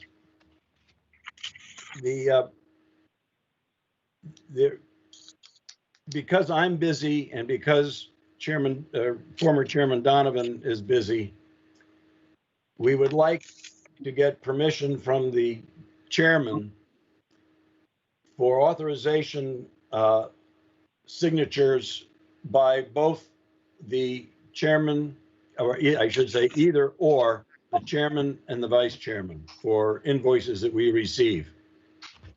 And it's just a matter of time, my time, his time, to sign off on invoices. So the first one is just to expand the authorization to include the vice chairman. So if I could get a motion on that, I'd appreciate it. I'll first it or whatever. You make the motion. Okay. Is there a second for that motion?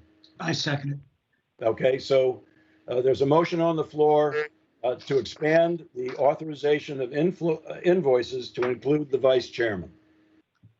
Okay. I'll take a roll call on this. Chairman Galen? Yes. Chairman Owens? Yes. Chairman Wilcox? Yes. Chairman Donovan? Yes. And Chairman Burke? Yes. And Chairman Harrison? Yes. I mean, Commissioner Burke, sorry. All right. That's all right. I get tongue-tied. Mr. Chairman, this is Terry Whalen. Just a quick point of order. You did not take a vote on the, I don't know if you were doing that out of order, but the taking a vote to authorize the leases. You talked about the collection, but did not take a vote on authorizing the signature of the hangar leases. Oh, yeah. All right. I'm sorry. I skipped it. Can we go back to that? Mr. Whalen? Is it all right if we vote on this and then go back to it, or does it have to be in order? No, you can just, again, it'll be noted in the minutes that you've taken it out of order, but you do need to make a motion. Well, again, if assuming you're going to want to sign those leases, you would need to make that motion. I make a motion to accept it. Second. Okay, Mr. Galen, thank you for accepting it. Let's do, well, in that case, and I'm sorry again, this is Terry. I think again, a little more specificity would be needed in the motion. Let's remove the motion from the floor for now, and I will go back and I'll take it in order. All right, if you don't mind. Is that fine with the person who, Ms. Wilcox, who made the motion? Okay, we'll clarify it. The first motion I would like is for the chair and the vice chair to be able to sign the 12 individual hangar leases? So moved. So moved. Is there a second? Aye. Second. Second. Okay. Are Thank you. commission contracts routinely signed just by the chairman? This is just for the hangar leases. I don't know who that was, but anyway. Mr. Galen, Yes. Mr. Owens, I have a question though. Did you say chair and vice chair? this Yes. is chair and vice chair.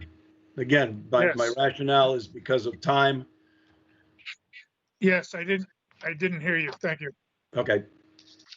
So is that a yes? And I'm sorry, this is Terry again, to interject, Terry Whalen. So I think you really want if you're looking for the flexibility to be the chair or the vice chair, it should be or and not and. Did I say and? Yeah. Oh, God. All right. Silently. Take All three. right. Well, just bear with me. I would like to remove that motion and try again. I would like to have a motion that the chair or vice chair be able to sign the individual hangar leases. So moved. Thank you. Second. Second. Thank you. All right. Roll call.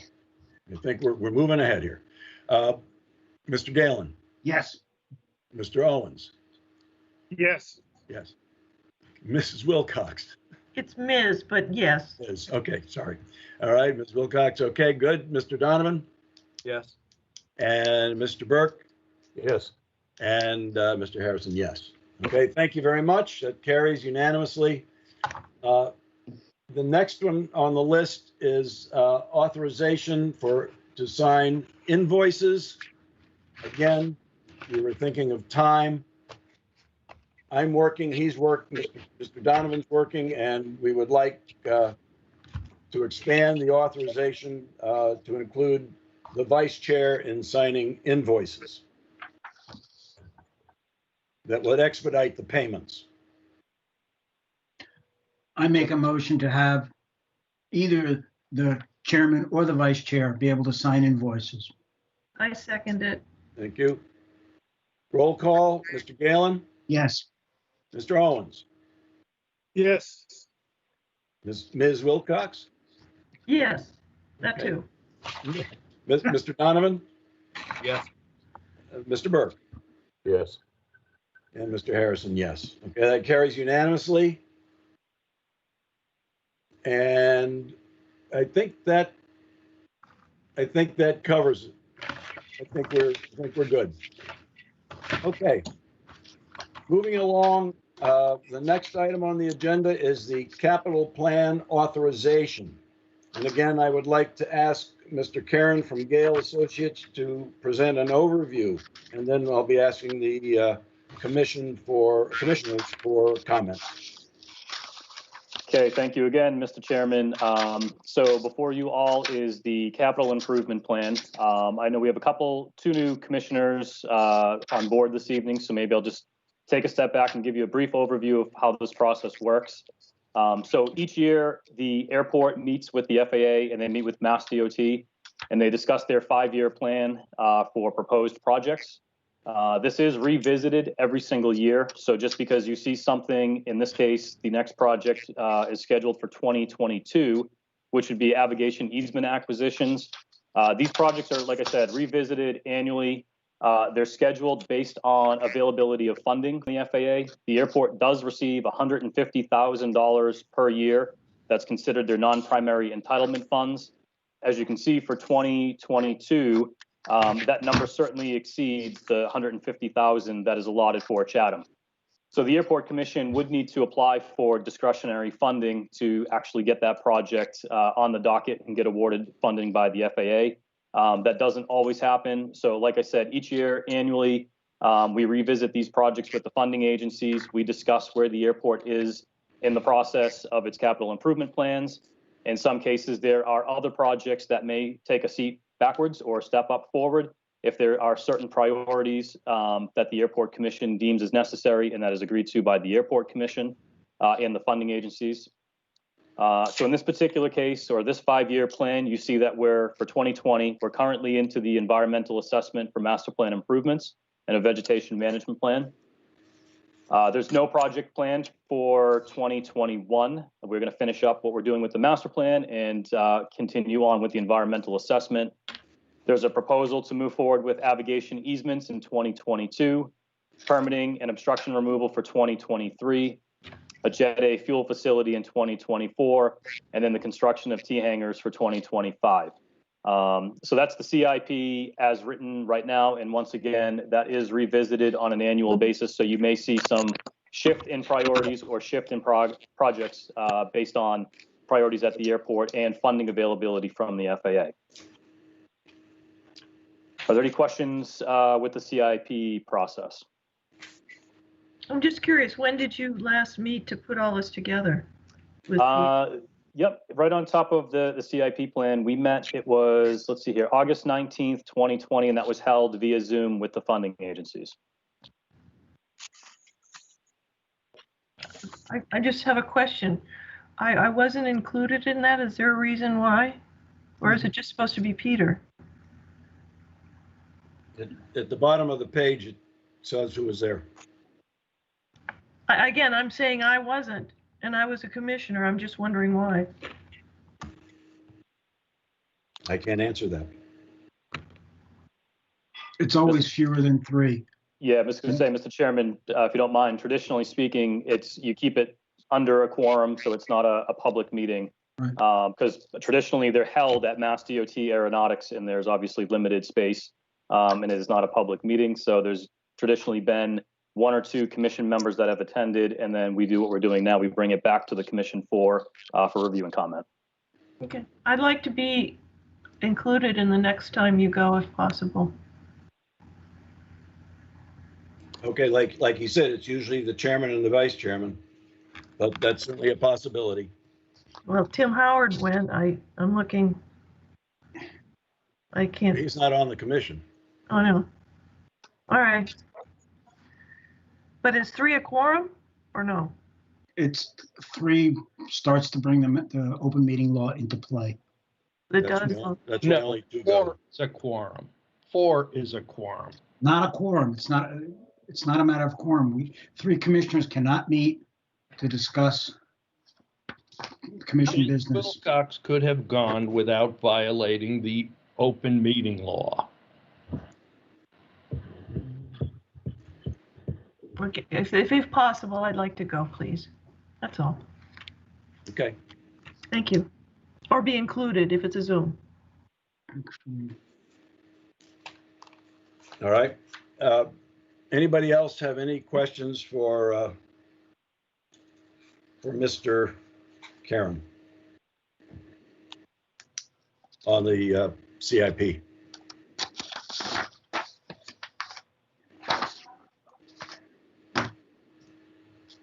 Okay.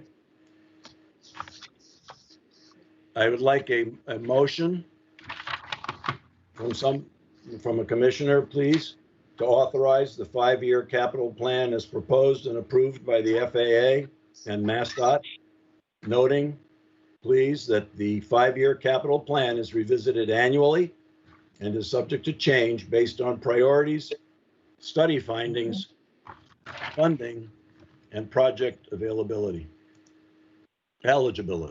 excuse me. Can someone make that motion, please?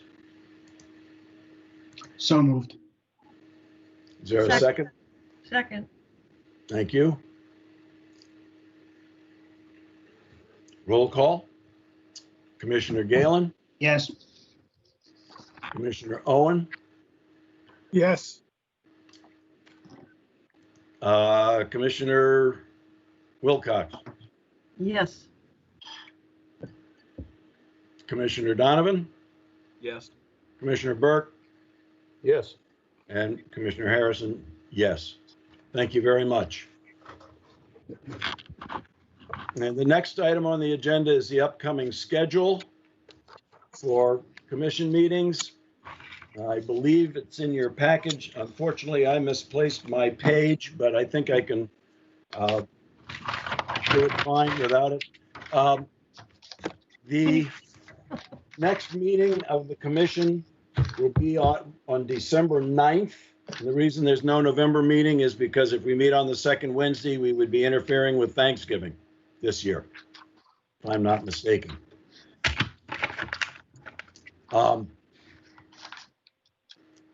So the December 9th, which if I get my calendar out here, is, I believe it's a Wednesday. I'll take a Yes. quick look. Yeah, on Wednesdays. Yes, it is. Okay, thank you very much. And then we will meet in 2021, the second Wednesday of each month at 5 o'clock. And for the time being, we'll be having our regular meetings this way. So the second meeting it will be the second Wednesday of the meetings will be the second Wednesday of the month. And we will be sending this schedule for approval and authorization to the town manager, since she approves the meetings under the circumstances we're under right now. So this is just mostly informational. And if you put in your calendar, second Wednesday of each month, Airport Commission, you'll be good to go. Granted, depending on situations, that may change, but right now that's what we're aiming for. I mean, individual meetings may change, but we will submit this schedule to the town manager after this meeting. Okay? All right. Now, the next section, if I'm not mistaken, let me just look here. The information at the end of your packet on the airport revolving fund is purely for your information.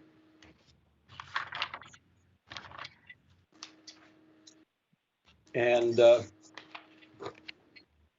that's, if you have questions, you can ask me. I'm usually pretty good at this, understanding what's going on there. So, you know, please, if you have any questions, you can ask me. So now, with regard to public comment, just so everyone out there knows, we will continue on for at least another half hour.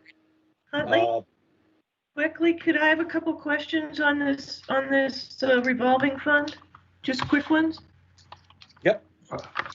On the second page, it says rental leases and the total, what is about, it's the 3,156.14 3 times plus a 600. What's that for? The 600 is the fisherman storage area. That's one of the fishermen paid their rent. Thanks. And the others are the airport manager. Okay. Then what is we go to the page 28 of 40. Okay, wait a minute, let me find it. Mr. Chairman, this is Terry Whalen. Again, I'd recommend if you schedule that for that's not technically on the agenda, that, you know, you speak it to, you know, add that as an agenda item based on I apologize. Ms. Wilcox's request. Thank you. Okay, I was just, okay, that's fine. So that basically concludes the agenda. Other than public comment. And I will open that up now to the public for comment. I just want you to know you'll be limited to 3 minutes. So please use the raise your hand feature and ask to be recognized. Huntley, before we do that, can I ask for some agenda items for next meeting? Would that be possible, or do I do that now or during this portion? I suspect this is, again, you got to understand, this is kind of the first time for this, but yeah, I guess you could do it now. All right. I'd like to request that the airport revolving fund spreadsheet be updated each month and included in the agenda. Okay. And as Terry just mentioned, I'd like to request that we review it on a monthly basis as well. Yep. And lastly, this is in conjunction to my concern about the status of the master plan. And I will be talking to the Board of Selectmen, et cetera, within the next day or two. But if possible, I'd like to have next month's agenda. I would like to have an overview of the actual implementation of the Citizens Advisory Committee, if that can be done, if it was supposed to be put in. I'd like to have that included. Okay. Thank you.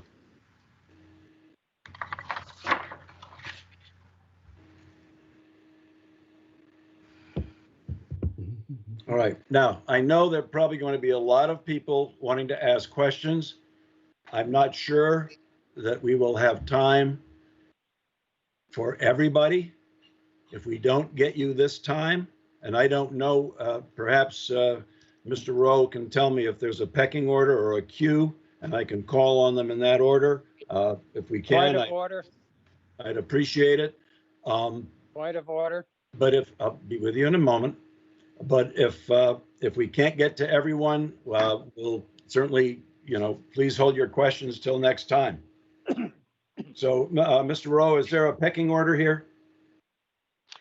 There are a number of the public that would like to make a statement.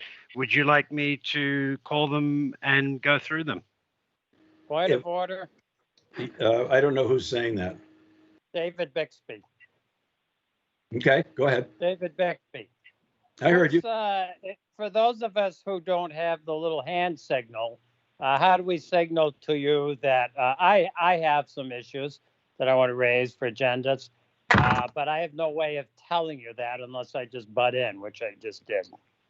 So how do I get through to you? Or do you want me to start?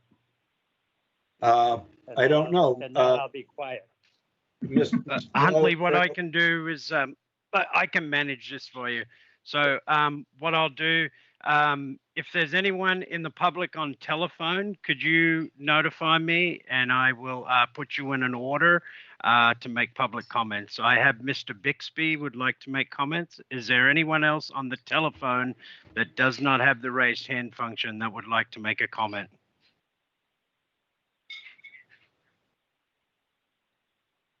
Okay, hearing none, we will revisit that as we proceed forward. Let's have Huntley, you okay with me calling on the people to make comments? No, go ahead. I think Okay. you might have a list there. You might, I think Yep. you have a way of telling when they came in. Yep, so I have in the guest, as a guest, I have Pete. Pete, would you like to make a comment? Oh, I'd love to. Thanks. Can you guys hear me? What's your last name? It's McIsaac. I live over on Wood Valley Road in the Great Hill Estates. Can Could you hear me? spell that last name, please? Of course. MC, capital ISAAC. Thank you. Go ahead. Sorry, I'm late to the party here. Margaret Thompson was kind enough to send an email out to folks in the Great Hill Estates about the impact of the enlargement or expansion of the airport and the potential for expanding the use of jets. So I was looking at the statutes. One question, a very detail-oriented one that someone raised earlier is, of the 6 or so members, who's the one with the aeronautics experience? Because I think that's required under 51E, but you can come to that in a sec. And then my broader question is, I just don't know. I understand you guys are an independent authority, although you are appointed by selectmen.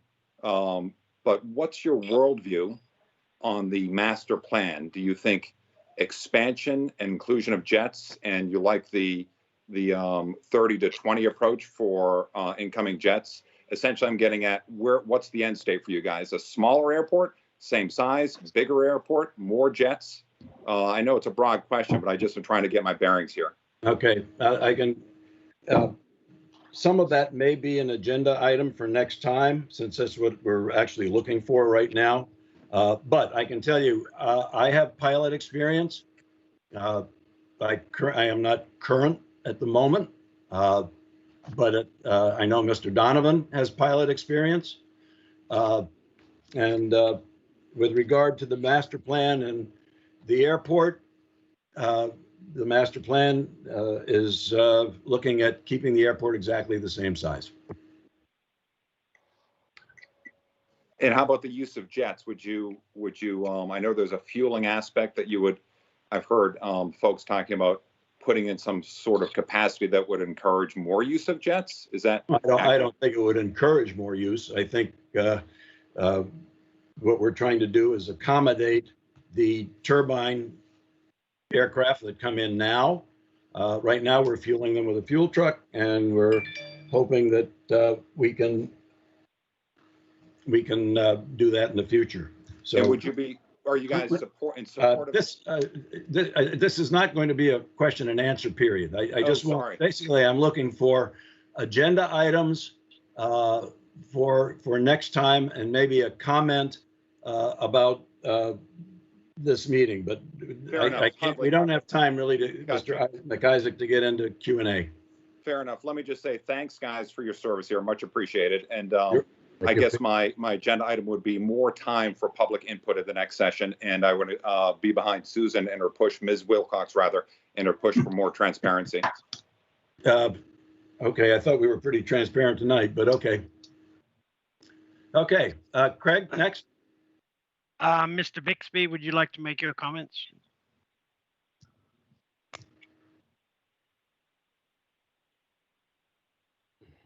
David, you there?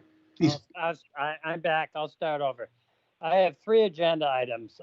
First is I'd like to see an agenda item on what the policy for hangar leases is. I want to know. That's in the package. There's a blank form in the package. Policy? The lease. Policy? The lease itself, the lease agreement itself. I'm not talking about that. I want to know what is the policy for hangar leases? Who gets them? Who decides who gets them? What is the process? Is there a waiting list? Is it public? And also now, who hasn't paid? You said some people were overdue and you were working on that.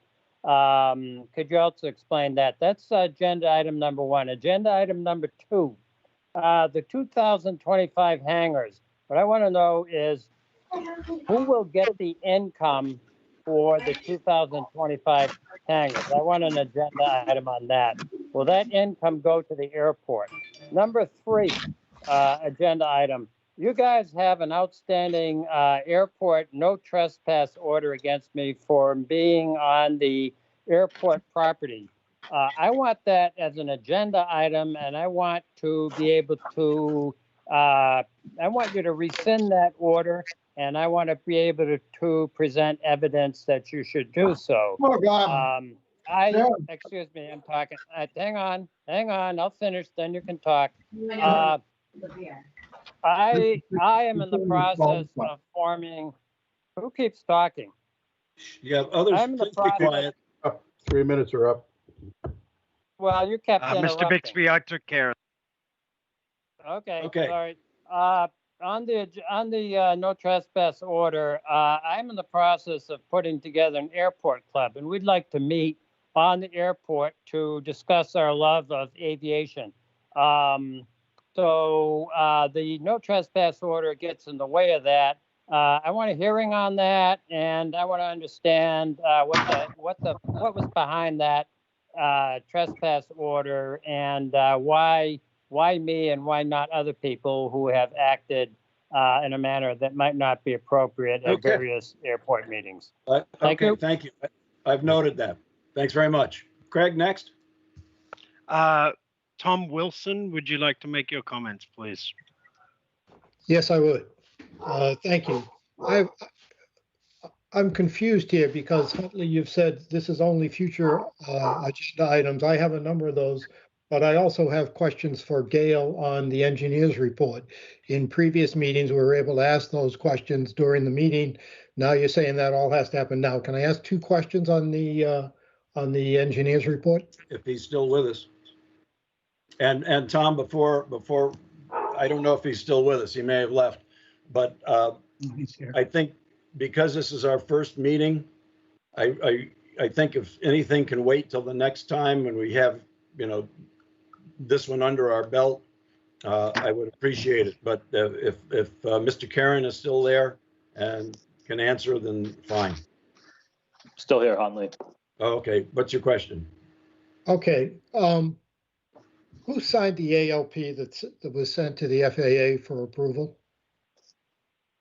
Lisa Lesperance of the FAA. I believe it was Denise Garcia from Mass DOT. It was Peter Donovan, the chairman of the Airport Commission, and Tim Howard, airport manager. All right. In FAA document, let me. I don't think we can. I need to say this. I need to say this. It says that airport layout plans. Excuse me. Must be in accordance with an FAA approved and sponsor approved airport layout plan.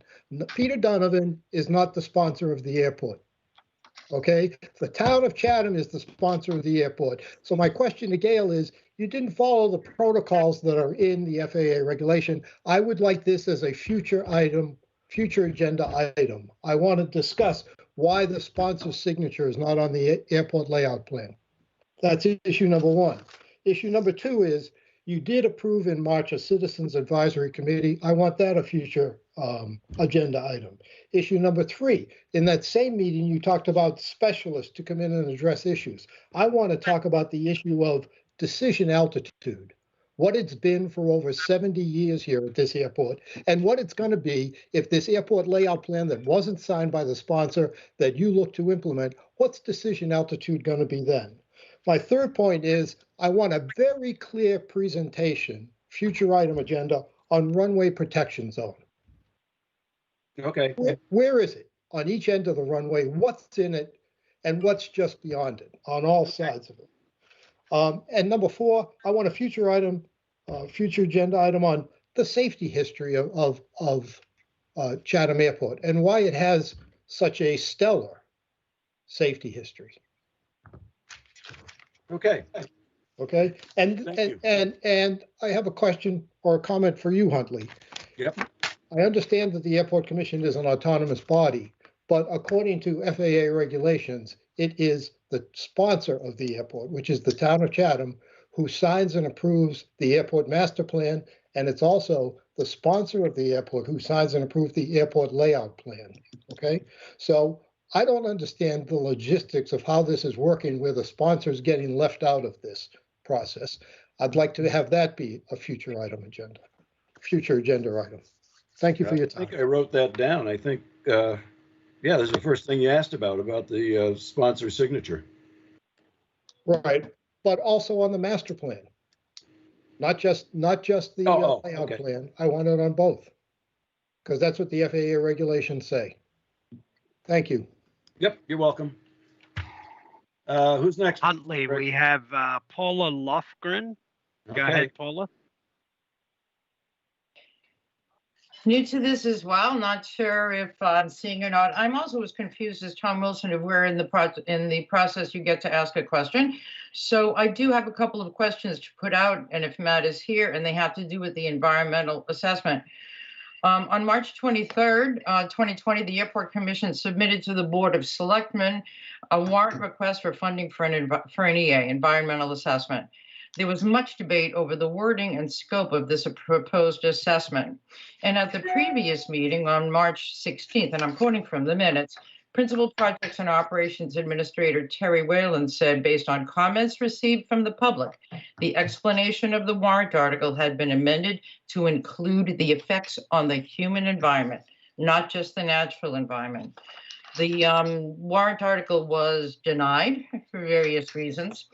Barely 6 weeks later, the Airport Commission submitted a request to the FAA for the lower level EA, seeking a finding of no significant impact. And I'm reading off of your application. An EA of no significant impact will exempt the proposal from the exhaustive environmental study that is federally required for projects with significant impact. My question is, why didn't the AC keep the wording for a request for a full environmental impact statement as was planned under the warrant article? That's my first question. I'm not sure if you would answer that now. Huntley, I can jump in and take that if you'd like. Yes, please do. So the Airport Commission, nor Gale Associates, we're not the ones that determine whether or not they just do an environmental assessment or if they go and do a environmental impact statement. There are several projects that the FAA takes a look at, and it's at their discretion as to whether or not we would move forward with an EA or an EIS. So that determination to move forward with an EA was made by the FAA.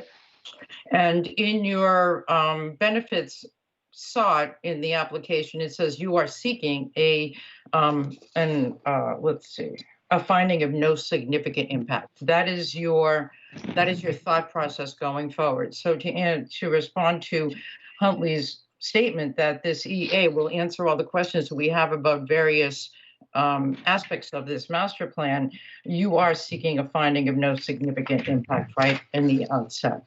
I have another question. And according to the application for the EA, the proposed completion date is April 2021. The project schedule in the application narrative shows a public introductory meeting, not a regular airport commission meeting, but a public introductory meeting in June of 2020. I'm reading from your application, which has since passed. And all of us found out about the assessment on September 2nd when it showed up in the paper. So wondering, when did this meeting take place? And if it didn't, when were you planning on scheduling such a meeting, seeing that the work is well on its way and there's only 6 months left in the timeline? Second part of this question is, when will the public, both residents and environmentally focused entities, be interviewed and or allowed to submit input to this assessment? You could take that up as a Oh, I can address all that right now if it's okay with the chairman. Matt, if you'd like to go ahead. Sure. Let me see if I can recall what your questions were, and I'll see if I can break them down. So number one, when we put together the proposed schedule, when we submitted the grant application on May 1st of this past year, there was no indication as to when that project would be funded by the FAA and or Mass DOT at the time, as we thought it was going to be a 95% split. So that's all predicated on when the actual grant award is issued. If you recall from my presentation earlier this evening, it wasn't until, I believe, earlier in September of this year that the awards were actually funded to the Airport Commission. Therefore, that changes the entirety of that schedule. Second part of that is all proposed presentations of the environmental assessment are to be done during a regularly scheduled Airport Commission meeting. So any sort of public meetings that we're speaking of in that will be done during regularly scheduled commission meetings. Third part of that is you indicate that we're far along in the environmental assessment, which is not true. As part of my report earlier this evening, I had mentioned that we're coordinating with our sub-consultants to mobilize them over the next 6 weeks to get them out in the field to start doing the data collection for the environmental assessment. So at this point in time, I'm not in receipt of any of that data from the sub-consultants to actually begin working on the environmental assessment. So at this point in time, there is no EA, there's no components of the EA that have even begun. And you can do all this work within the next 6 months into April? Well, once again, like I had mentioned, that proposed schedule was done ahead of knowing when the FAA would issue funding. So they didn't issue funding until about 3 months from when we anticipated it. Therefore, I would expect that schedule would subsequently slide to accommodate the delay in receiving funding. Will you be doing an advertising blitz to not just a notice on the Airport Commission website, which a lot of people, especially those who are not technologically savvy, will you be doing a article in the paper before the environmental assessment comes up as a prime topic of conversation at a regularly scheduled meeting? I think we could do that.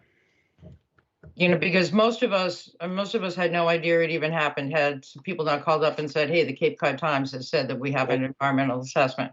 Don't forget what I said. What I said earlier was that Chapter 4 and Chapter 6 started the wheels in motion for the ALP and then subsequently the environmental assessment. Correct, but it was to the public. No one even knew that anything was going on or anything was moving forward because there was a total shutdown because of COVID-19. I do have a question about the capital improvement plan, if I could. You stated that you chose alternative 3. This will be your last question because your time is way out. Okay, well, there was no other opportunity to ask questions about these issues. So before the shutdown of COVID on March 2020, it was my recollection that the AC had not made a final determination on the new approach. You were about to propose a hybrid model with different alternatives for the Great Hill side and the south of 28 side. And you were going to propose this hybrid. And now it says that you have chosen the alternative 3 from July 2019. Is what you're saying is that all of the discussion that happened between July of 2019 and March of 2020 was totally Nope. Nope. It's like we put in the alternatives, voted for the what we felt was the best alternative of the 3 options, knowing full well that we might not get it from the FAA. But we had to put that in case we could. And then we've since negotiated a 20-to-1 slope versus a 30-to-1 slope. And when did you decide this? Since the last commission meeting that was That was held? all done early. That was done before March. I will go back and check the minutes only, but you were coming in with a hybrid proposal. So that what you did is just went back to July 29th. I do want you to know that there's nothing happened with regard to anything since March 10th. Where can we find the map of this approach so that people can view what you're actually are pursuing? And where can you find the listing of possible parcels for navigation easements? I feel that the people who might be affected, not care to wait till. I don't know if it's ready for the website. Mr. Chairman, Mr. Chairman, if I could jump in. Yep. It is, if you wanted to know which parcels it is, it's the parcels that are in option number 2 in chapter 6. Okay. And the map, which map are we following? Which layout plan? I don't have it in front of me, but it would be the map that's associated with alternative number 2 of the approaches in chapter 6. Okay, which is not what you said, which is alternative 3, which you said you chose. Understood. And I understand how it could be a little bit confusing. So if you recall, the only difference between alternative 2 and alternative 3 is that alternative 3 includes that 30-to-1 slope to get an LPV approach. The Airport Commission has committed to not going after that 30-to-1 approach slope. Therefore, it would be the same properties that are identified in alternative 2. Okay, cool. Could I have an agenda request that you present this to the public again, because it's been months since anybody has seen these maps with this listing. If you could explain the alternative you chose and the procedure that you're going after, a 20-to-1 rather than 30-to-1. Thank you very much.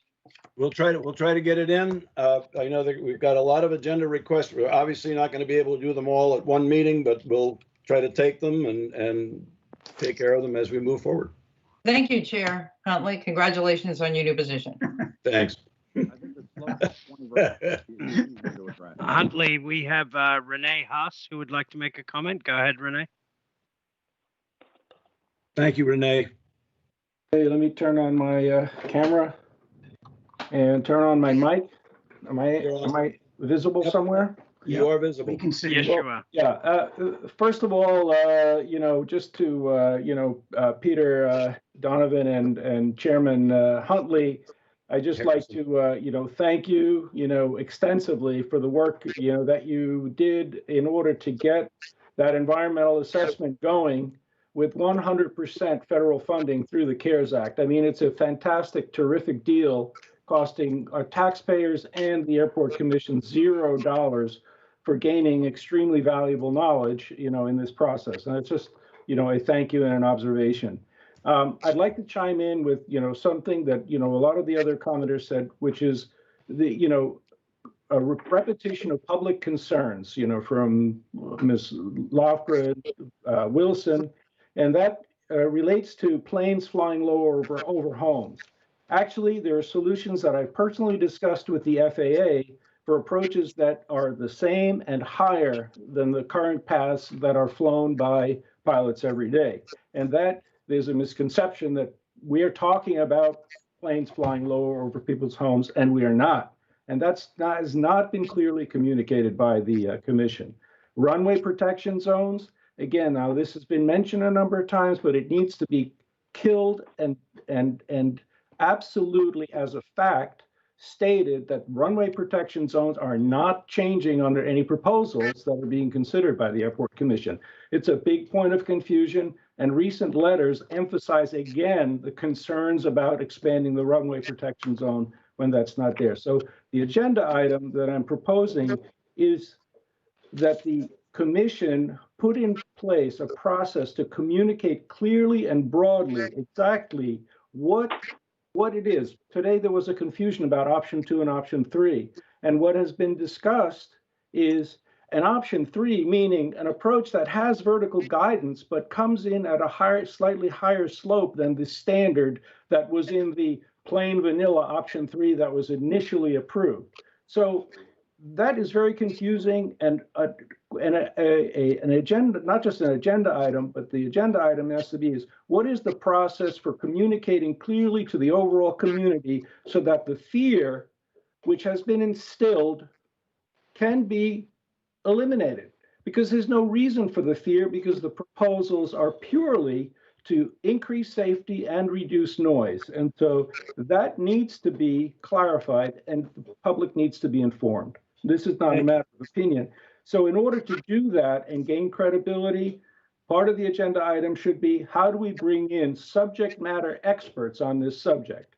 I mean, while I consider myself somewhat of an expert because I'm an instrument-rated pilot that has personally experienced all these different kind of approaches that we're talking about, clearly we need to bring in outside people from the FAA, airport managers from our surrounding communities that have implemented these approaches and have experienced a reduction in complaints and a reduction in problems. So that's that's my pitch for an agenda item that really addresses the issue of clear and complete communication. There's a tremendous amount of confusion, and that is for fear. Thank you. Okay, thank you. Is there anything else, Renee? No, that's it. I just think that, the one gentleman who was confused about whether we were going to turn Chatham into a jet port, where, honestly, one understands the facts, then nothing could be more ridiculous than that. It's purely dictated by the size of the runway. We're not changing it, and that's it. Point of order. Yes, what is it? I just want to point out that I was interrupted a lot when I tried to do my 3 minutes. And while I agree with his points, Mr. Haas has gone well over 3 minutes. I didn't hear any interruptions from the other commissioners. So let's try to be fair to both sides of the argument, okay? Who's that talking? Any comment on that? Who's talking? Thank you. That was David Bixby. Oh, Yes. you get a lot of time. Your neighbor. Craig? Yeah, I mean, I know that I was announced, but I am Renee Haas, and I'm a resident of Chatham, as many of you do know, but perhaps not everyone. Thank you. Okay. Craig? Great. Thank you, Renee. Appreciate your comments. James Fulton, sorry. I apologize. Thank you. I was told at the beginning of the meeting that I would be able to ask this question at this time. By whom?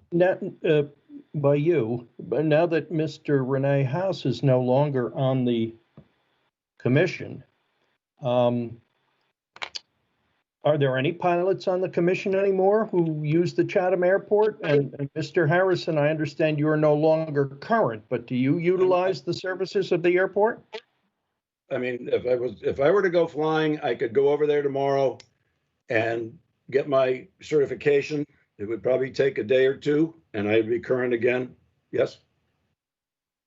I don't know. I can't speak for Mr. Donovan and whether he or not he's current.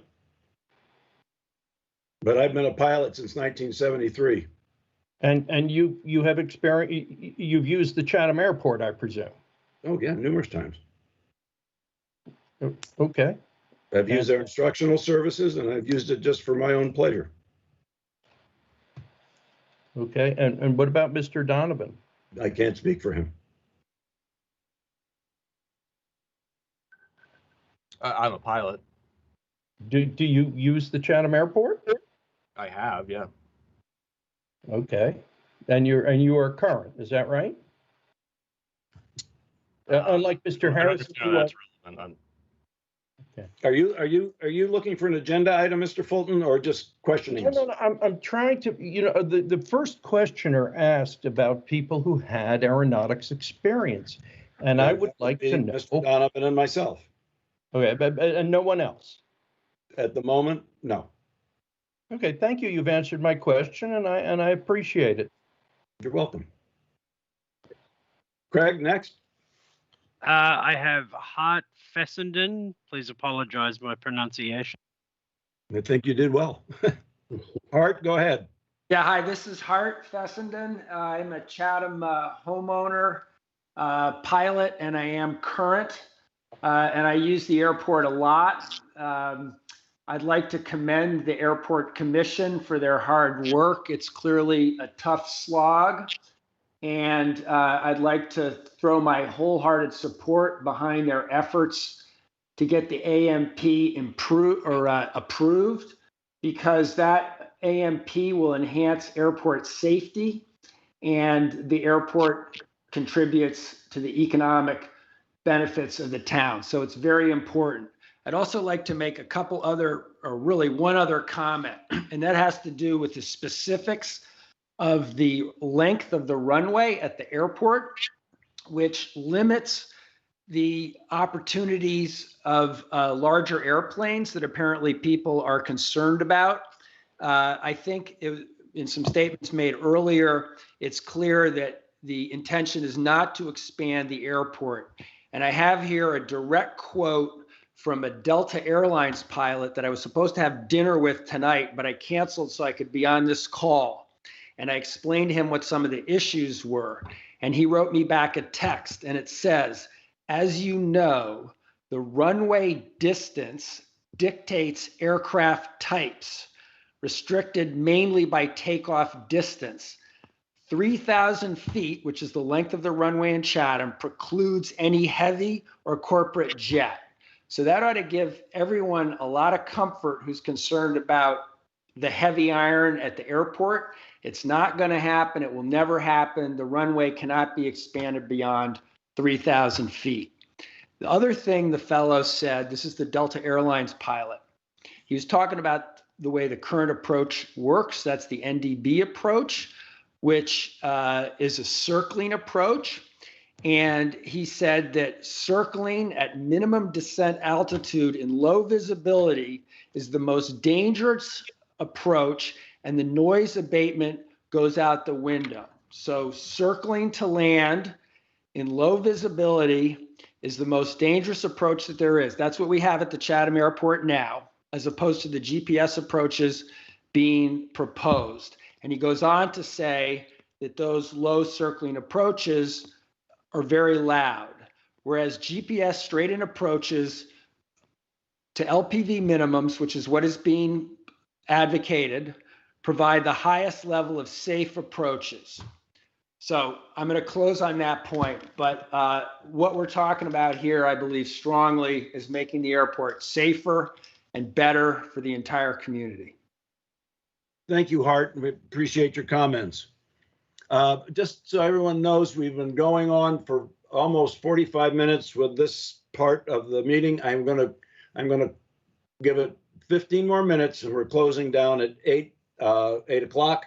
And any other questions after that time, just keep them on your notepad, and we'll try to take them up at a future meeting. Craig, who's next? I've got 3 more guests who have raised their hands, so Yeah, we we'll can get try through to take those. all 3. Dana Quinn, you're up next.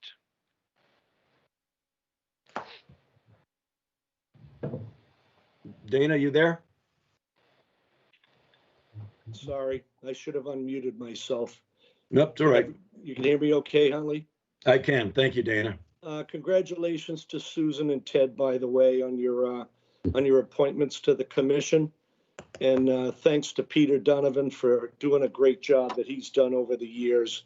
And congratulations to Huntley, too. Now, with that out of the way, I'm a Delta Airlines captain. I'm not the Delta Airlines captain that Hart Fessenden was just talking about, but I just retired about a month ago after 33 years of flying in the U.S. and all over the world. And I spent 27 years in the U.S. Air Force. That's enough about me. I've written letters to the editor trying to explain what the Airport Commission is attempting to do. And what they are attempting to do is make this airport safer. And I'll just give you a brief summary of what happened to me like 2 days ago. I flew home to get my wife and bring her down to Chatham for the weekend. And in the interim, the airport went below minimums. It went below 600 feet, which it does all the time at Chatham. And I had to divert my airplane into Hyannis. So most people would say, well, that's no big deal. Well, it is kind of a big deal because the airplane has to spend the night there. I got to go pick it up the next day. And the circling approaches that we have there now, I've been trying to get a forum together, just a Q&A session where the concerned people of Chatham can ask an airline pilot and a 27-year military pilot the questions that I've heard on the forum here tonight. I'd be more than willing to do that. I'd be more than willing to take a couple people up in my airplane and show them what we're talking about. Where a picture is worth 1,000 words, I'm willing to offer my time, my airplane, and my fuel to take somebody up and then report back to the people that have the concerns with the airport. So I just want to say I wholeheartedly agree with that other Delta Airlines pilot that was talking to Hart that he was supposed to have dinner with tonight. What we have now at Chatham is probably one of the most dangerous things that we do in the airline business. And it's the last resort that we use as an airline pilot to get in anywhere. I don't care if it's Los Angeles, Singapore, China, it makes no difference. Circling approaches are awful. We fly around people's houses at low altitude, and when you're flying at level altitudes, you use more power. You use a whole lot. Oh, we lost you. Dana, we just lost your audio. I don't know if you can hear me. Shake your head if you can hear me, yes or no. Yeah, Okay, I'm back. I'm okay, you're back. back. For some reason, it just dropped off. I don't know. Okay, why. all right. But anyway, I don't know where I left off, other than the fact that the You circling said you use a whole lot of something. we use a whole lot more power circling around straight and level. Not only that, but we use up a lot more mileage. We're flying over a lot more people's houses at straight and level flight at 150 miles an hour than we do coming in with the power back at idle and coming in on a straight in approach.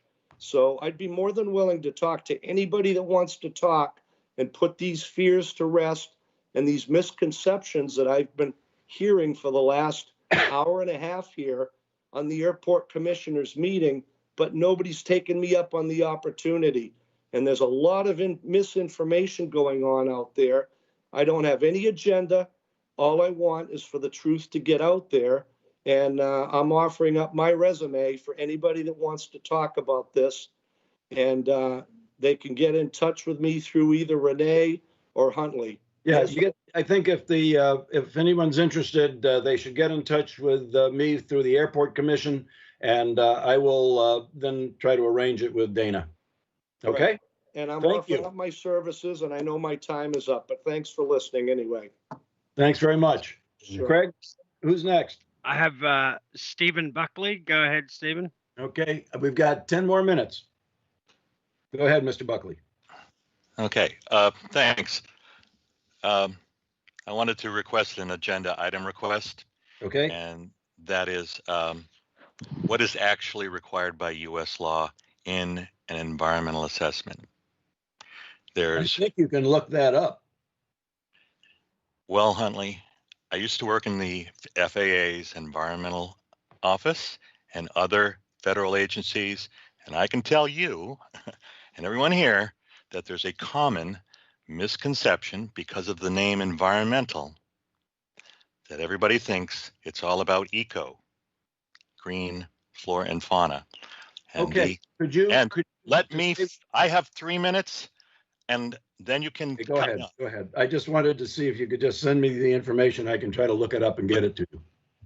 But go Look, ahead. I'm going to tell you where to find it. I'm trying to tell people where to find it. Put it on the adjust the item, okay? And then we all, and I can be part of that conversation and tell everybody where it says, and you can pull it up on the screen and we can look at it and you can see the law and we don't have to look at each other's faces. You can say, this is what the FAA regulations say. And if you look in the chat box, I even put it in the chat box. So if you pull over the little icon there for chat, you can see effects include ecological, aesthetic, historic, cultural, blah, blah, anything that affects people, anything, social, economic, the whole character of Chatham, everything. So Okay. so in page 87 of your packet, it only talks about easement acquisitions and so forth. And by leaving that out, your consultant is neglecting to tell people what's clearly the whole picture. Leaving out stuff, and that's close to a passive lie by leaving out information and under-informing people. So that's why I want it to be there. And it's going to take more than 3 minutes. It's going to need an agenda item because this is common misconception throughout government. The machine gun range at the Joint Base Cape Cod, same thing. People don't understand what the environmental assessment is supposed to do. Okay. It's different than an impact statement. Thank you. Okay, I believe Mr. Karen is still here, and I think he has his marching orders perhaps for next time for that. Still here, Mr. Chairman, and all of those points that were just brought up are included in our scope of work as part of the EA. Okay, So they have not been neglected. so we will find out. Correct. All right, Mr. Buckley, you all set? Okay. Thank you. Mr. Rowe, we have time for possibly one more, maybe two.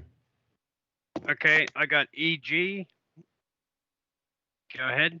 Mr. Harrison, I have been on this call for 3 hours and I don't think you should call the time. I've been waiting to speak. So I think you need to. I apologize. I apologize for that, but tonight's meeting was pretty much discussion only. I have had my hand up for 1 hour. So I think you need to hear from me. I didn't say I was going to cut you off. Go ahead. No, you can put the person before me, but I just don't want to be cut off after him. Go ahead. Go ahead, Elaine. The floor is yours. Yeah, Elaine, the floor is yours. Thank you. There was a meeting. Then we're going to cut it off. Yeah, this is Elaine Gibbs. There was a meeting on August 19th with the FAA that I believe was unsanctioned. It was not a meeting. There were 2 members of the Airport Commission and the airport manager, and there had not been a meeting for 3 months. I think that technically, going forward, you need to identify who are the members of the commission, technically, so that we can see it, because there have been people on here with names that don't match their faces. Well, I think to be very honest with you, I had no idea who EG was until you told me. It doesn't matter about the public. It matters that the people watching know who the commissioners are. Well, I thought I answered that for you when you first asked before. Mr. Harrison, this is exactly what I'm talking about. You are very combative. The public can speak, but when the commissioners are identified inappropriately, where there was a commissioner in a pink shirt that was identified as the airport commissioner in a pink shirt, is not appropriate. You know, this is supposed to be kind of, I don't even know what to say. I just, don't interrupt me, because this is my time. We need to know, it is inexcusable that the Board of Selectmen chairman was not on this call, and it is inexcusable that the liaison was not on this call. It is a big mistake, as you as the new chairman have said that nobody can talk until the end of the meeting. We cannot talk on agenda items. I am not an expert. I am new to this game. I am not an airport person, but I am a citizen of Chatham. And you need, I'm not an expert on any of this, but my opinion is about the safety for the town and financially for the community. And this guy who has said he was landing in Hyannis instead of here, we care about the pilots coming into Chatham. This is not about you guys deciding who and what is going to happen in Chatham. I can't even believe what happened tonight. You have changed the whole dynamic here.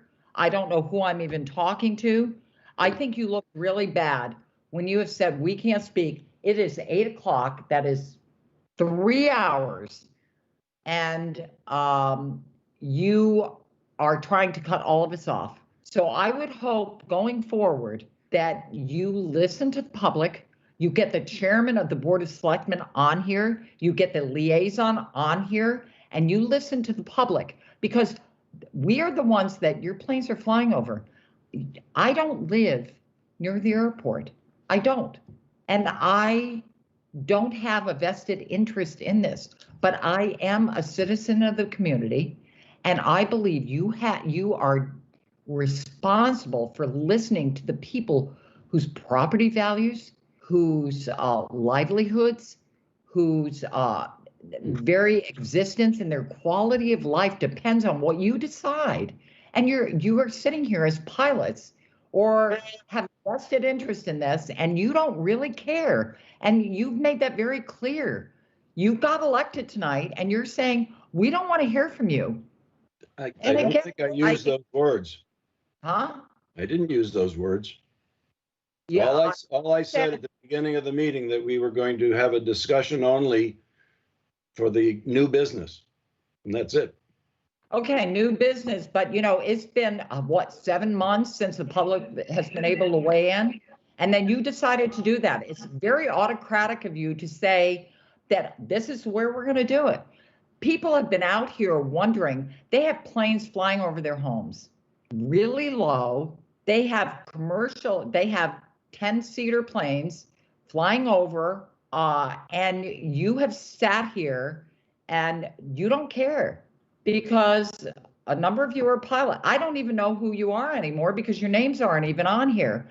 I don't live here. You're not affecting me personally, but I do have a feeling, I feel a commitment to the public at large and Chatham at large, that this airport does not belong to you. It belongs to the people of Chatham, and you're running it like you own it. And I don't think you should do that. And this is, I would like this to be a new start, a new here, a new commissioner here. Why don't we move forward and say, you're going to include the public in this?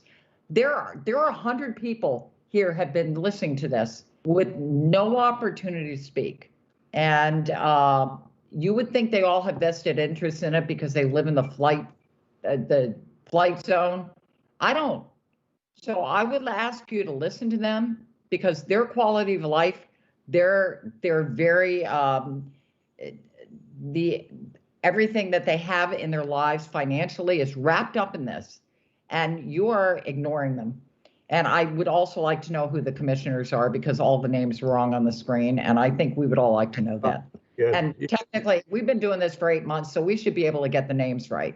Yeah. So I'm sorry, I'm tired, and I'm sure you're tired, but it's been 3 hours, and I don't think we've gotten anywhere tonight, and it's really unfortunate. All right. Well, I thank you for your comments, and I promise we'll try to do better next time. Given the hour, I would like to call it. I warned everybody that it would be 8 o'clock, and if you all have any further questions, other than commissioners, I think we're going to call it. Are there any commissioners who have any final comments? In that case, could I have a motion to adjourn the meeting? Motion to adjourn. I'd like to make a motion to adjourn the meeting. Yeah, we got a second? Second. All right, roll call. Commissioner Galen, Yes. Commissioner Owens, Yes. Commissioner Wilcox, Yes. Commissioner Donovan, Yes. Commissioner Burke, Yes.